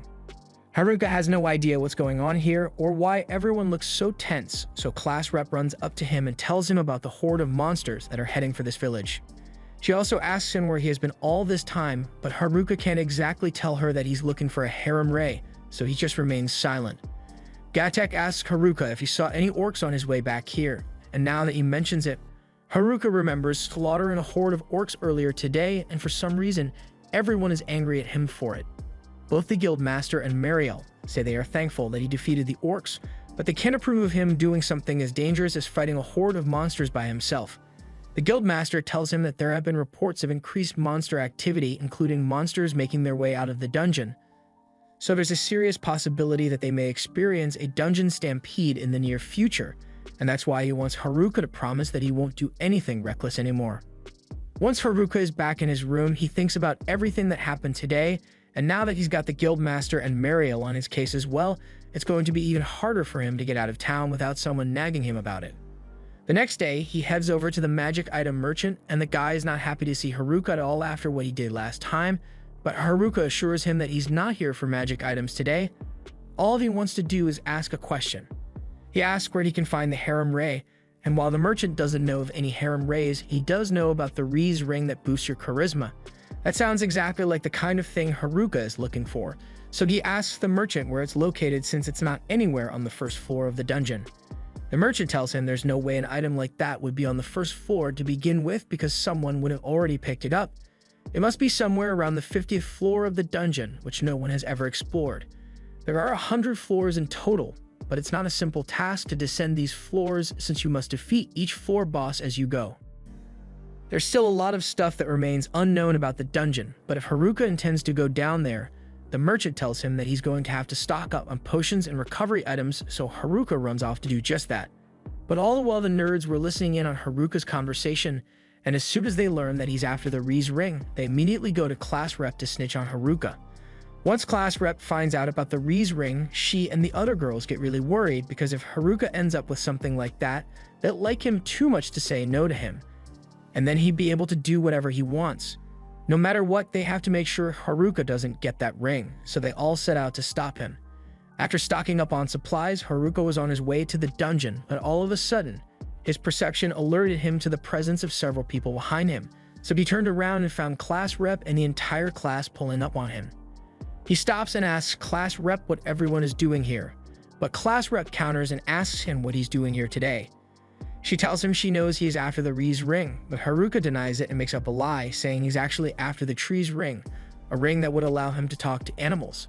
Yeah, no one is buying that, and since he's not going to be able to convince them to leave him alone, he just makes a run for it. Class Rep and the rest of the class follow him into the dungeon, and you may be ahead of them. But if Class Rep gets the Rize Ring before him, she would be able to force Haruka to obey her rules, and that would be really bad for his loner lifestyle. So he starts sprinting again to create more distance. Class Rep calls out to him and says it's dangerous to run in the dungeon since he may fall into a trap, but Haruka says traps won't work on him since his luck stat is maxed out. Traps may not work, but poor construction is another thing entirely, because when Haruka puts his hand on the wall, it collapses, sending him falling into a near-bottomless chasm. Class Rep tries reaching her hand out to save him, but she's too late, so Haruka continues falling to his doom. He has been falling for a good minute so far, and I guess he forgot he has the airwalk skill because he doesn't know how to save himself. Eventually, he catches sight of the bottom of the pit, and that's when he comes up with an idea, so he uses earth magic to turn the ground into a cushion and break his fall. With how long he was falling, Haruka wonders if he somehow ended up on the 100th floor, and it looks like there's only one path to follow, but he already knows that tunnel would lead him to the dungeon's final boss, and he doesn't want to deal with that, so he starts thinking of ways to get out of here. He recalls that he has the airwalk skill, and decides to use that to get out of here, but unfortunately, with how deep he fell, airwalk won't be able to get him out. He's got no choice left but to head down the ominous path, but on the bright side, falling into that trap and ending up in an unfamiliar part of the dungeon allowed him to unlock 2 new skills: trap detection and spatial awareness. He uses the skills to scope out the area, and thankfully, there are no traps on the way to the boss's room, but he finds something even worse because it looks like he's actually on floor 101. So that means he has to fight the hidden boss, and that's going to be an extra hassle. Still, it's not like he has much of a choice in the matter, so he begins making his way through the hall. The mana in the air is so dense that he's having trouble breathing, but eventually he arrives at the boss's room and opens the door. As soon as he does this, a wave of mana rushes toward him, and he comes face to face with the secret boss of the Dungeon Emperor. He knows this is going to be a tough battle, so he uses his appraisal skill on it to see what he's up against, and to his horror, he discovers that the Dungeon Emperor is level 100. Meanwhile, Class Rep and the rest of the class have been descending the dungeon in search of Haruka, but they've already reached the 47th floor and there's still no sign of him. The class is worried that he may have fallen to the bottom of the dungeon, but Shimazaki thinks Haruka could just use one of the portals that lead back up to the surface to escape. Unfortunately, Oda explains that the portal only appears after you clear the floor boss, and they don't show at all if you skip the normal path, so there's no chance of Haruka finding one. Everyone knows that Haruka is tough, but the legend of this dungeon says that the Dungeon Emperor lies at the bottom, and even the Dungeon King is nothing compared to the Dungeon Emperor. The girls are starting to worry that they might be ill-prepared to rescue Haruka since they don't have the equipment needed for such a deep dungeon dive, but Class Rep doesn't want to leave him down there, so everyone decides to keep moving forward and make it down as far as they can. Meanwhile, down in the boss room, Haruka is weighing his options for fighting this thing. He appraised it, but he still can't see any of its skills, and the only info that shows up is the fact that this thing is the No-Life King. Haruka knows liches are extremely powerful when it comes to using magic, meaning he can't afford to get into a ranged attack battle, so instead he decides to attack it up close. He flash steps behind the lich, and he thinks he has the upper hand, but at the last second, the lich counters him with its sword, so this fight isn't going to be as easy as Haruka thought it would be. Outside the dungeon, Mariel and her father see dark clouds gather over the dungeon, and they know this must mean something really bad is going to happen. So her father tells her to go to the guild and instruct them to prepare in case of any emergencies that may arise. Back on Haruka's end, he is still thinking of a way to beat the Dungeon Emperor's godlike speed, so he decides to use all of his speed boosting abilities at once to gain the upper hand. He starts running in darts all across the room with the Emperor, but when he strikes, he is still a step too slow, so he has to try to go even faster. He keeps striking at the Emperor and refining his movements as he goes, but nothing he has tried so far has allowed him to gain the edge over the Emperor, and he is just barely avoiding the Emperor's death blows, so he can't keep going for much longer.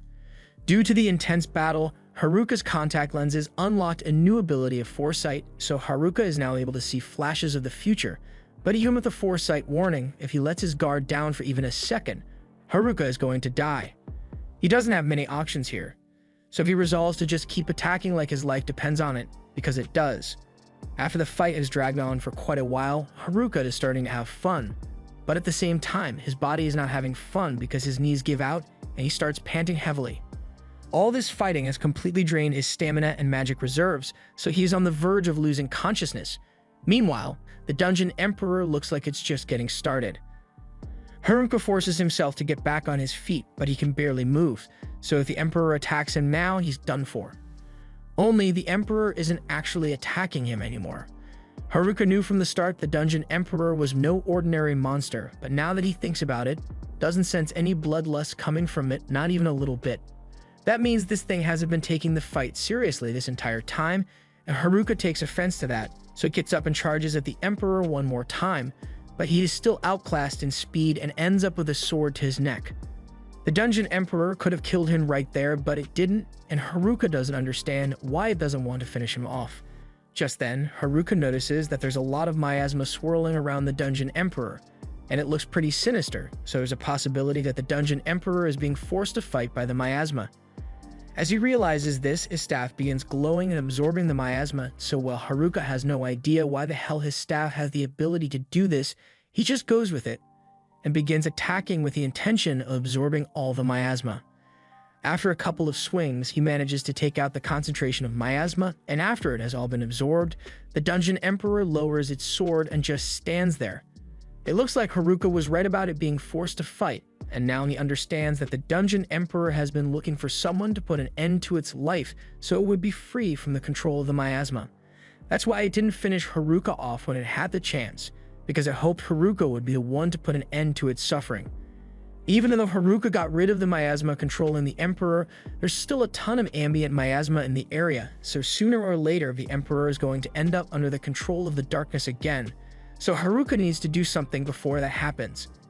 At first, he considers killing the Emperor to get it over with, but he couldn't bring himself to do it, so he just hugs the Emperor instead because of all the pain she's had to go through.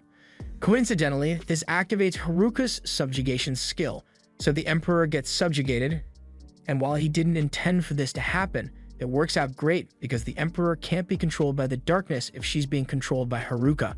Haruka can't tell what the Emperor thinks of the current situation, so he asks if she is mad that he subjugated her, but she shakes her head to tell him she's fine with it. Haruka is relieved to hear that, and this also confirms that she can understand him, so there shouldn't be much trouble communicating with her. Since they are on friendly terms now, Haruka decides to check the Emperor's stats to see if anything has changed, and to his surprise, her level got reset to level 1, which must be a side effect of the subjugation. In addition, he can now see the Emperor's name, so he finds out that she is called Angelica, and he starts freaking out because it just dawned on him that the Emperor is a girl, so class rep is going to yell at him again if she finds out he subjugated her. There's no point in worrying about that right now, so Haruka asks Angelica if she would like to get out of here with him, and she agrees, so the two of them head through the door and arrive on the 100th floor of the dungeon. Haruka uses his spatial awareness skill to scan the area, and he located a staircase at the edge of the room which should lead out of there, but as he and Angelica enter the room, they cause the floor boss to spawn in. Haruka is terrified because not only is he exhausted from his fight with Angelica, the only reason he survived that fight was because Angelica wasn't trying to kill him, but this level 100 living armor boss definitely has murder on its mind.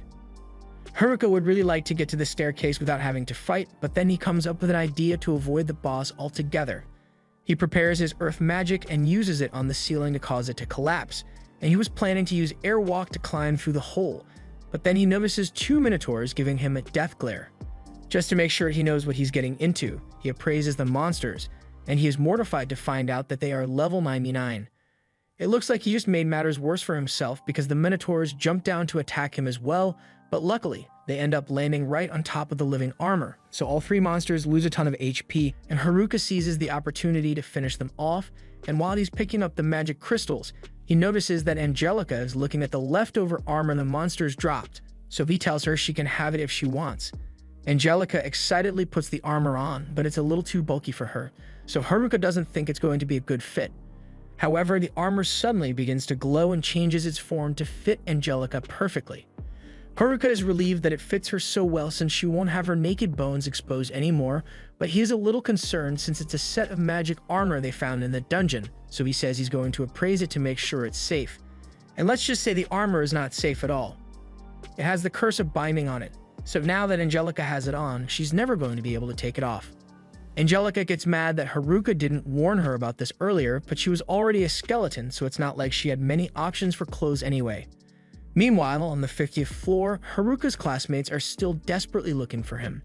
Everyone else thinks this is pointless since Haruka will probably just show up on his own and say something like he cleared the entire dungeon by himself.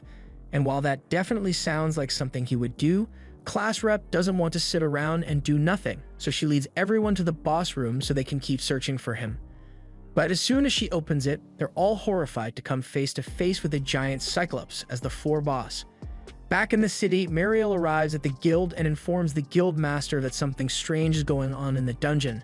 And while she's not sure what it is, she is worried things might get out of hand. The guild master says he hasn't received any reports from the guard he's stationed at the dungeon entrance, but Gadek reminds him that the guard that's stationed there has a room temperature IQ, so they can't really trust him to report anything important. They had better get themselves ready just in case something actually does happen. So After says he's going to go tell the guild members to prepare themselves. And speaking of preparing, the guild master asks where that group of new adventurers are since they would be really useful right now. Neither After nor Gadek have seen any of the classmates today, and it's normal for Haruka to disappear all the time. But if all the other are gone too, maybe something really is going on. Down on floor 98, Haruka has finally gotten Angelica to cheer up by giving her a cape to make her armor look nicer, but all of a sudden, he senses a monster nearby, so he uses his appraisal to try and figure out what it is. He discovers that the monster is a lich, and liches are immune to all physical attacks. So the only thing that would work on it is holy magic, and Haruka doesn't know how to use holy magic. He contemplates trying to open a hole in the roof to get out of here without having to fight the lich, but he doesn't know what crazy monster might fall through, so he can't risk doing that again. He may not have holy magic, but his staff seemed pretty effective against the miasma, so Haruka tries his luck and pokes the lich with it until it eventually disappears. He still doesn't understand how it works, but a win is a win. He and Angelica continue climbing, and when they get to the 97th floor, they come face to face with a bunch of venomous moth monsters. Haruka doesn't want to fight the moths directly because the venom will probably kill him, so he decides to play it smart and creates a giant fireball to lure all the moths in before burning them to ash with it. The two then move up to the 95th floor, and this time they are faced with venomous caterpillars that spew really sticky string. Getting through here without getting stuck to the string on the floor would be really difficult normally, but Haruka just decides to use earth magic to roll up the floor and squash all the caterpillars in the process. Things have been going well so far, but when Haruka and Angelica arrive on the 95th floor, something is clearly different compared to the other floors. They are suddenly attacked by the boss of this floor, and it's a living sword, but for some reason it's level 100 instead of 95. The sword tries to slash Haruka, but Haruka dodges out of the way and sneaks up behind it to counterattack. Unfortunately, the sword spots him before he can land a hit and moves out of the way, so Haruka is going to have to think of something else to stop it. The sword is moving in ways no humanoid could ever match, and to make it worse, it's even got helper swords that can attack Haruka from all directions, so there's no way he could even keep up with this thing. Just as he says this, he realizes that there's someone here who is fast enough to keep up with the sword monster, so he calls over to Angelica and asks her to tag in real quick. Angelica is more than happy to help, so she pulls out her sword and starts getting serious so she can take this thing down. The sword monster realizes that it's in deep trouble now, so it gets all its helper sword in formation and tries to block Angelica's attack, but as she charges at it, she easily slices it in half with one swing. Haruka is shocked that Angelica is still so strong since bosses usually get downgraded when they become allies, but with their combined strength, he is sure the two of them will be able to get out of this dungeon in no time. Meanwhile, on the 50th floor, Haruka's classmates are fighting for their lives against that Cyclops, and they are losing. Several of them have already been injured, so if they take another hit from that thing, they are going to be done for. The guys are all wondering what Haruka would do in a situation like this, and it's not like he has ever given them good advice, but they know Haruka would never give up in a situation like this, so Kakizaki and Oda come up with a plan together that might work. They pick the class rep off the ground and fill her in on the details, but she's against the idea since it's way too dangerous. However, they don't have many options, so class rep ends up agreeing and Kakizaki takes his position on the front lines to face the Cyclops. The Cyclops may be powerful, but it's slow, so Kakizaki thinks his acceleration skills should allow him to outpace it long enough to land a blow on its head. The girls in the class provide cover fire to keep the Cyclops distracted while Kakizaki approaches, but just as he was about to enter striking range, a Cyclops uses his other hand to swat Kakizaki away like a bug. He's really disappointed in himself for failing to land a single hit on the Cyclops, but it's fine since this was all part of the plan. He was just a decoy to keep the Cyclops distracted while Oda got his attack ready, and once Kakizaki is out of the way, Oda uses his ability to snipe the Cyclops through the eye. Meanwhile, Haruka and Angelica have just made it to the 85th floor, and the boss fights are getting a lot easier. But all of a sudden, they feel a tremor throughout the dungeon, and it seems like a dungeon stampede might be on the horizon. At the dungeon entrance, the brain-dead guard is finally starting to realize that something might be off about this place since monsters are spawning all over the place, so he runs back to town as fast as he can to warn them. Everyone was already on high alert in case something like this happened, but now that they have confirmation that the stampede is on its way, the guild master is really worried. As the monsters close in on the city, he knows they are doomed because the stampede has Machamp in it, but nevertheless, everyone is going to have to put up one hell of a last fight. After and Gattek are worried about Haruka's classmates since they are still in the dungeon right now, but there's nothing they can do to contact them right now. The guildmaster remembers reading something about dungeon stampedes once before, so he pulls out an old scroll and informs everyone of the lore surrounding dungeons. Dungeons are essentially living things in this world, so when they grow to their 100th floor, all the extra monsters that spawn there have nowhere to go and end up spilling out onto the surface. The others ask if there's anything they can do to stop it from happening, so the guildmaster keeps reading, and according to the scroll, once the boss on the lowest level is killed, the dungeon will cease to exist, so all the stampeding monsters should vanish as a result. But defeating the final boss of a dungeon is no easy feat, so it's not like someone could have already defeated the boss and is climbing up as we speak. Definitely not. Regardless, there's no way anyone in this room can pull that off, so the guildmaster tells Ofter to go get all the civilians into a nearby shelter, and he tells Gattek to go assemble all the available adventurers because he's not going down without a fight. Meanwhile, Haruka is still climbing out of the dungeon, and this floor has a bunch of griffins on it, so rather than fight them hand to hand, he decides to poison some fish and let the griffins eat it until they end up passing out. That's yet another floor cleared, and it's becoming a lot easier for him the higher Haruka climbs, but on the other hand, Haruka's classmates are really struggling with the lower floors. They are currently on the 54th floor, and they are still trying their best to move forward so they can find Haruka, but they soon come across an entire horde of werewolves, and they don't look very friendly. Up on the surface, the adventurers are gathered outside the city gate, and they've just finished dealing with the first wave of monsters from the dungeon, but at this rate, there is no telling how long they'll be able to last. As things stand, their only hope of getting through this is to defeat the dungeon boss, but they all know there's only one person capable of doing that, and that's Haruka. The guildmaster would like to send a message down into the dungeon to call for Haruka's help, but the adventurers here need to stay and defend the city, so the guildmaster asks Marielle to go instead since she's pretty much doing nothing. Marielle is shocked and starts shaking her head because she doesn't want to have to go, but Haruka is much more likely to listen to a request from a pretty girl like her, so she's the best option here. Although she isn't much of a fighter, so sending her into the dungeon alone would be a death sentence, which is why the guildmaster asks Ofter to go with her. Ofter is fine with it, but he is worried about leaving his post since the town needs all the defense it can get, but the guildmaster assures him that the rest of them will keep the town safe until he returns. Ofter ends up agreeing, so he asks Marielle to hurry so they can get to the dungeon as soon as possible, but Marielle is still freaking out because she doesn't want to go into the dungeon. However, she takes a look around and sees all the people who are injured and risking their lives for the sake of this city, so she gathers up all the courage she can muster and agrees to venture into the dungeon to find Haruka. Meanwhile, Haruka and Angelica have just made it to the 81st floor, and the entire floor looks like a crazy water park. He's so caught off guard by it that he doesn't notice that there are monsters in the water, so as the fish jump out and try to slice him up, Angelica is forced to step in and save him. Haruka apologizes for letting himself get distracted, but Angelica doesn't mind since she's having a lot of fun with him. Haruka takes a look in the water and notices that there are still a lot of fish swimming around in there, and if all those fishes attacked him at once, there's no way he'd come out in one piece. First things first, he has to find a way to deal with the speed of the fish, so he thinks back to that one Flash episode he saw a couple years ago and uses ice magic to completely freeze the fish inside the water. Eventually, the fish become encased in ice and float to the surface, so Haruka's plan seems to have worked. He keeps doing the same thing as he and Angelica cross the water, but then the floor boss shows up and sends a massive wave at Haruka and Angelica. Angelica was smart enough to jump out of the way in time, but Haruka's brain had the processing power of a potato for a second, so he just stood there as the wave closed in on him. Eventually, Haruka gets hit and is plunged deep into the water floor, so it looks like Angelica is going to have to face the monster on her own, but a few seconds later, Haruka emerges from the water with a homemade earth surfboard, and he uses it to close in on the fish monster before landing a fatal blow right in the middle of its head.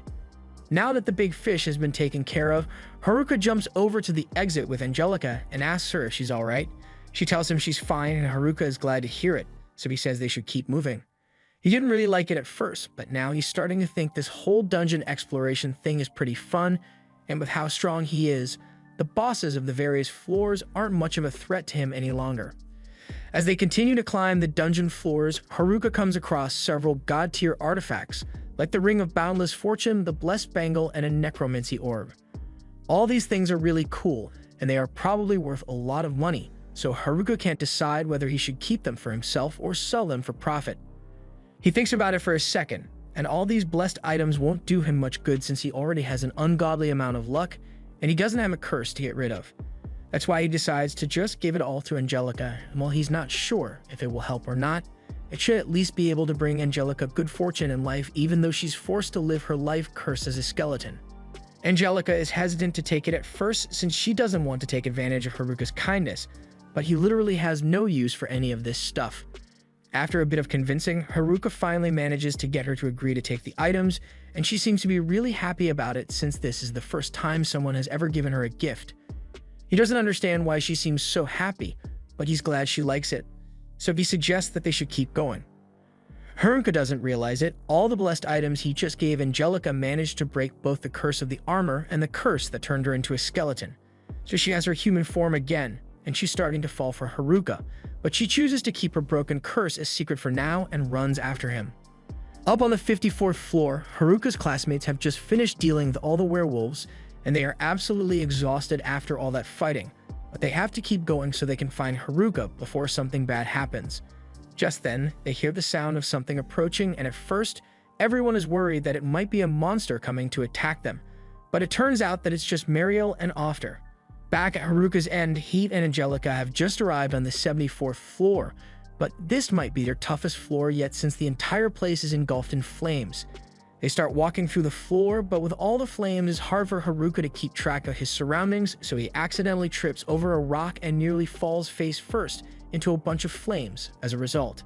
Luckily, Angelica catches him before he could get hurt, and since it would be dangerous for Haruka to continue walking in his current state, she points to a clearing on the floor and suggests that he should rest there for a little while. He really wishes he could find a way to escape this heat and cool off even if it's just for a little bit, but then he comes up with a really good idea. There was a small hole in the wall nearby, so Haruka used his wind magic to create a breeze to cool himself off in there. And coincidentally, the hole connects up to another hole that Class Rep was standing next to, so she's able to hear Haruka's voice and begins yelling to get his attention. Haruka recognizes her voice and realizes this hole must be connected to the same one he fell down at the start of this whole mess, so it's pretty lucky that he found it. Class Rep asks him if there's any way Haruka can climb up the hole to get to her, but he already tried that earlier, so he's sure he won't be able to make a vertical climb with his airwalk skill. He asks if Class Rep happens to have a rope she could throw down for him to use, but none of them thought that far ahead, so they didn't bring any climbing gear with them. Haruka asks Class Rep what floor she's on right now, and when she tells him she's on the 54th floor, he realizes he's not that far from her since he's on the 74th floor, so if he hurries, he should be able to make it up there in no time. He's about to get up and leave, but Class Rep calls him back because there's something else she needs to tell him. She informs Haruka that the city is being overrun with monsters and it won't last much longer unless they stop the stampede. While Mariel and After were on their way here, they saw the second wave of the stampede heading for the city, and while the city has been holding out till now, if a third wave hits, there's no way it will survive. They tell Haruka that the only way to stop the stampede is to defeat the dungeon boss, but as soon as she mentions the dungeon boss, Haruka realizes they are referring to Angelica. He tells Class Rep and the others that they already defeated the dungeon boss, and they are all amazed that he managed to do something like that, but if that's the case, then the stampede should have ended on its own. After asks Haruka if he's sure he finished the boss off because unless he kills it for good, the stampede won't be stopped. This is a serious dilemma for Haruka since if he doesn't kill Angelica, the town will most likely end up destroyed, but is he really willing to sacrifice her for the greater good? When he first encountered Angelica, he was perfectly fine with the idea of killing her, but now that he knows she was held hostage by the darkness of the dungeon for countless years, he can't bring himself to kill her. He tells them that he didn't kill the boss, nor does he intend to. He knows it may seem selfish, but he wants to find a way to save both Angelica and the town. And he thinks he might know a good way to save everyone from the stampede, but he's going to need Angelica's help for the plan to work though. Class Rep has no idea what Haruka is planning. But if he really believes he can make it work, then she's going to put her faith in him. He may be a little reckless at times, but when it matters the most, he always manages to pull through and keep everyone safe, so Class Rep is sure everything will be alright in the end. Haruka thanks her for having such confidence in him, and he swears that no matter what, he will save everyone in town and free Angelica from this dungeon. The second wave of monsters is closing in on Omiyu, and the adventurers gathered outside the city walls are doing their best to keep the monsters out. With the forces they have available right now, it'll be very difficult to hold them off, but the guild master tells everyone to fight with everything they've got because they have to protect their home. Meanwhile, down in the dungeon, Haruka needs to hurry and get out of the dungeon before the city is destroyed, so he asks Angelica if they can speedrun the rest of the ascent. Angelica doesn't mind, so the two start running to clear the remaining floors as quickly as possible. They soon arrive on the 73rd floor and are faced with two lizardmen, but without even stopping, Haruka recalls that reptiles are weak to cold, so he casts some ice magic to freeze them in place and has Angelica smash them to pieces. The next floor has a bunch of scorpions inside, but Haruka just uses a bunch of smoke to disorient them so Angelica can land a finishing blow. The following floor has a giant hellhound as its boss, and Haruka doesn't really have any convenient magic to deal with it. So instead he throws a stink bomb straight into the dog's nose, which serves as enough of a distraction for Angelica to take it out. After the hellhound is taken care of, Haruka takes a moment to organize all the loot they've been gathering so far, and he thinks it might be a good idea to just combine everything together since it might help them get through the dungeon quicker. Although he's a little disappointed that he still hasn't found the Rize ring he came down here for in the first place. He notices that Angelica looks a bit concerned by what he's doing, so he tells her there's something he wants to try when they get back to town, but that's not what she was concerned about. She thinks Haruka might be pushing himself a little too hard, so she wants him to rest a little, but while Haruka does feel exhausted, he can't afford to rest right now. The two then head up to the 69th floor, and this floor seems to be a forest stage, but there's no sign of the boss yet. Just then, an owl perches on a nearby branch, so Haruka appraises it, and it says the owl is the boss of this floor. It's called a sleep owl, so it probably has some sort of sleep ability, but before Haruka can take any action to prepare for its ability, the owl's eyes begin to glow and it attempts to inflict the sleep effect on Haruka. Normally, Haruka's well-being skill would negate all status effects inflicted on him, but it turns out that because he was already pushing himself so hard, he was too tired for his skill to activate, so he falls asleep almost instantly. A little while later, Haruka wakes up and finds Angelica carrying him on her back. While he was asleep, she took out the sleep owl and picked him up so they could keep going, but even though Haruka is awake now, she tells him he should rest a little while she carries him. Meanwhile, back with Haruka's classmates, they were trying to clear a few extra floors so they could get to Haruka sooner, but then they ran into this level 100 Sphinx, and they are severely outmatched by it. None of their attacks do any significant damage, and whatever minor damage they manage to inflict is instantly healed. Ofter tells them that attacking this thing is pointless because he has read about it before, and dungeon sphinxes can only be defeated by solving a puzzle. It is also immune to all kinds of attacks, making it pretty much immortal, so unless one of them is smart enough to figure out what the puzzle is, they are doomed. Haruka and Angelica have just made it to floor 59, and since Angelica has been carrying him most of the way up, Haruka feels really refreshed right now, but all of a sudden, his perception skill alerts him to something happening on the upper floor. He knows it can't be good, so he rushes up as quickly as possible. Up on the 57th floor, Haruka's classmates are on the verge of giving up because there's no way for them to defeat this thing. All their magical and physical attacks are useless against it, and they don't even know what puzzle they would have to solve to beat it, so it's hopeless. While despairing over their current situation, Class Rep loses track of the Sphinx, and by the time she realizes what's happening, it's about to stomp on her. Luckily, before Class Rep could be hurt, Haruka shows up, and he has already appraised the Sphinx, so he knows all about its immunity to attack damage. However, while Haruka was on his way down here, one of the items he picked up grants him the ability to negate all defenses, and that includes damage immunity, so after Haruka hits the Sphinx to disable its defense, Angelica jumps in and finishes it off by slashing its head. Now that the Sphinx has been defeated and no one's in danger anymore, Haruka lands and greets everyone, saying he's finally back. Everyone is relieved to see him because if Haruka hadn't shown up, they'd be dead meat, but Class Rep is a little curious about the Night Lady standing next to him. Haruka is about to explain everything that happened while he was stuck at the bottom of the dungeon, but all of a sudden, the floor beneath his feet collapses and he nearly falls all the way back to the bottom floor. Luckily, after the first time this happened, Haruka learned to be more cautious about his surroundings, so he jumps back up using the falling rubble and returns to the floor. He tells the others that there's no need to worry because he's not going to fall for the same trap twice. But it happens a third time and Haruka wasn't prepared for it, so he really is going to fall this time. However, Class Rep refuses to let that happen, so she jumps after Haruka to catch him before he falls. She has learned from her previous failure as well, so this time she doesn't miss Haruka's hand and manages to pull him up in time. Everyone is relieved that Haruka didn't fall all the way down into the labyrinth again, but they don't have much time to celebrate because the next wave of the stampede is already on its way and it's absolutely massive compared to the previous ones. If a wave of this size makes it to Onmui, then there's no chance of the city surviving.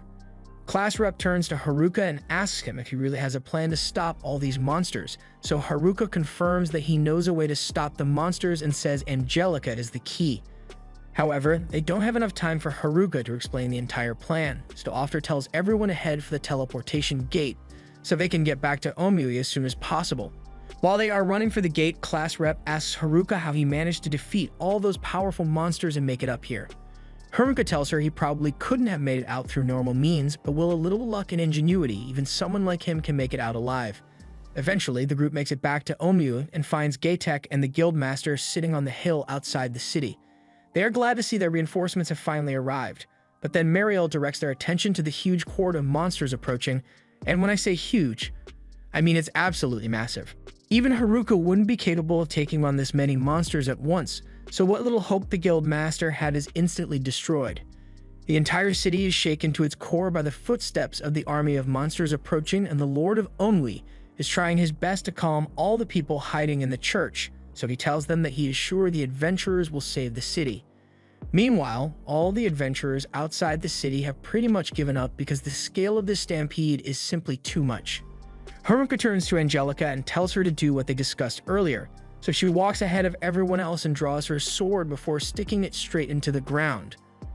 A large amount of energy begins pouring out of her sword, and Haruka explains that Angelica may not be as she was when he fought her in the dungeon, but she is still the Dungeon Emperor, so she holds absolute control over all the monsters from that dungeon. And as the Dungeon Emperor, she has the power to get rid of each and every one of those monsters. As the wave of energy hits them, the monsters begin disappearing one after another until every single one of them is gone. And once the crisis has been averted, Haruka walks up to Angelica to congratulate her with a celebratory fist bump. It is a relief that all the monsters are gone, but all of Haruka's classmates are extremely confused and asking how he did it. Haruka explains that he didn't actually do anything here, so the one they should be thanking is Angelica. And once he says this, Oda from the Nerds figures out that Angelica must be the Dungeon Emperor. Upon hearing this, everyone asks if that means Angelica is a monster, but Haruka tells them there's no need to worry about Angelica hurting anyone because he spent a lot of time with her in the dungeon and he knows she's a nice person. They all find it hard to believe, but since Haruka says she's safe, they take his word for it. Oda still has some questions though, because from what he has read, the Dungeon Emperor is meant to be the most powerful being within the dungeon. Haruka calls Oda creepy for knowing so much random information, but he's right about Angelica being the strongest in the dungeon. In fact, even after her level got reset, she is still incredibly broken as a fighter, so she was able to overpower all the monsters they fought in the dungeon. So Haruka figured she could probably use that power to command the monsters and get rid of them. Although, what Angelica did only works on monsters from her dungeon, and they all have to be relatively close to her for it to work, so she wouldn't be able to stop an attack from a different dungeon if another stampede occurred at some point. While they are on the topic of what Angelica did, the girls ask if Angelica vaporized the monsters, but Haruka clarifies that the monsters are all still alive. All Angelica did was teleport them back and issue an order for them to stay inside the dungeon. But since it was the Dungeon Emperor that gave the order, Haruka is sure the monsters won't be coming out anytime soon. And that means that the city of Onwui will remain safe for the foreseeable future, so everything can go back to normal now. The next day, Haruka comes up with a good idea on how to use all the equipment he got from the dungeon. So he spends some time organizing his inventory and asks class rep to gather all their classmates. Once everyone arrives, they all see a bunch of treasure laid out on the tables in front of them, and it's all super rare and valuable, so they are really excited. Haruka then announces that he is holding a super special sale for them, so they are free to pick out whatever they want, but they will still have to pay him for it though. Both the boys and girls are ready to compete with each other for the best items, but once the sale actually begins, the girls go crazy with Black Friday fever and turn the sale into a battlefield. A bunch of the guys are too scared to go anywhere near them at this point, and Haruka feels a little bad for them, so he offers a special deal and pulls out a bunch of extra equipment he wasn't planning on selling. After a while, everyone has bought the stuff they wanted and they all look happy with their purchases, so Haruka is satisfied. The new gear should help keep his classmates safe, so the only thing left for him to worry about is what to do with Angelica. She's going to be stuck in town with everyone for a while, but after being stuck in the dungeon by herself for so many years, Haruka gets the feeling she might not be used to socializing, so he's worried she might not get along with the rest of the girls. This was the end of episode 11. Subscribe to not miss the next part.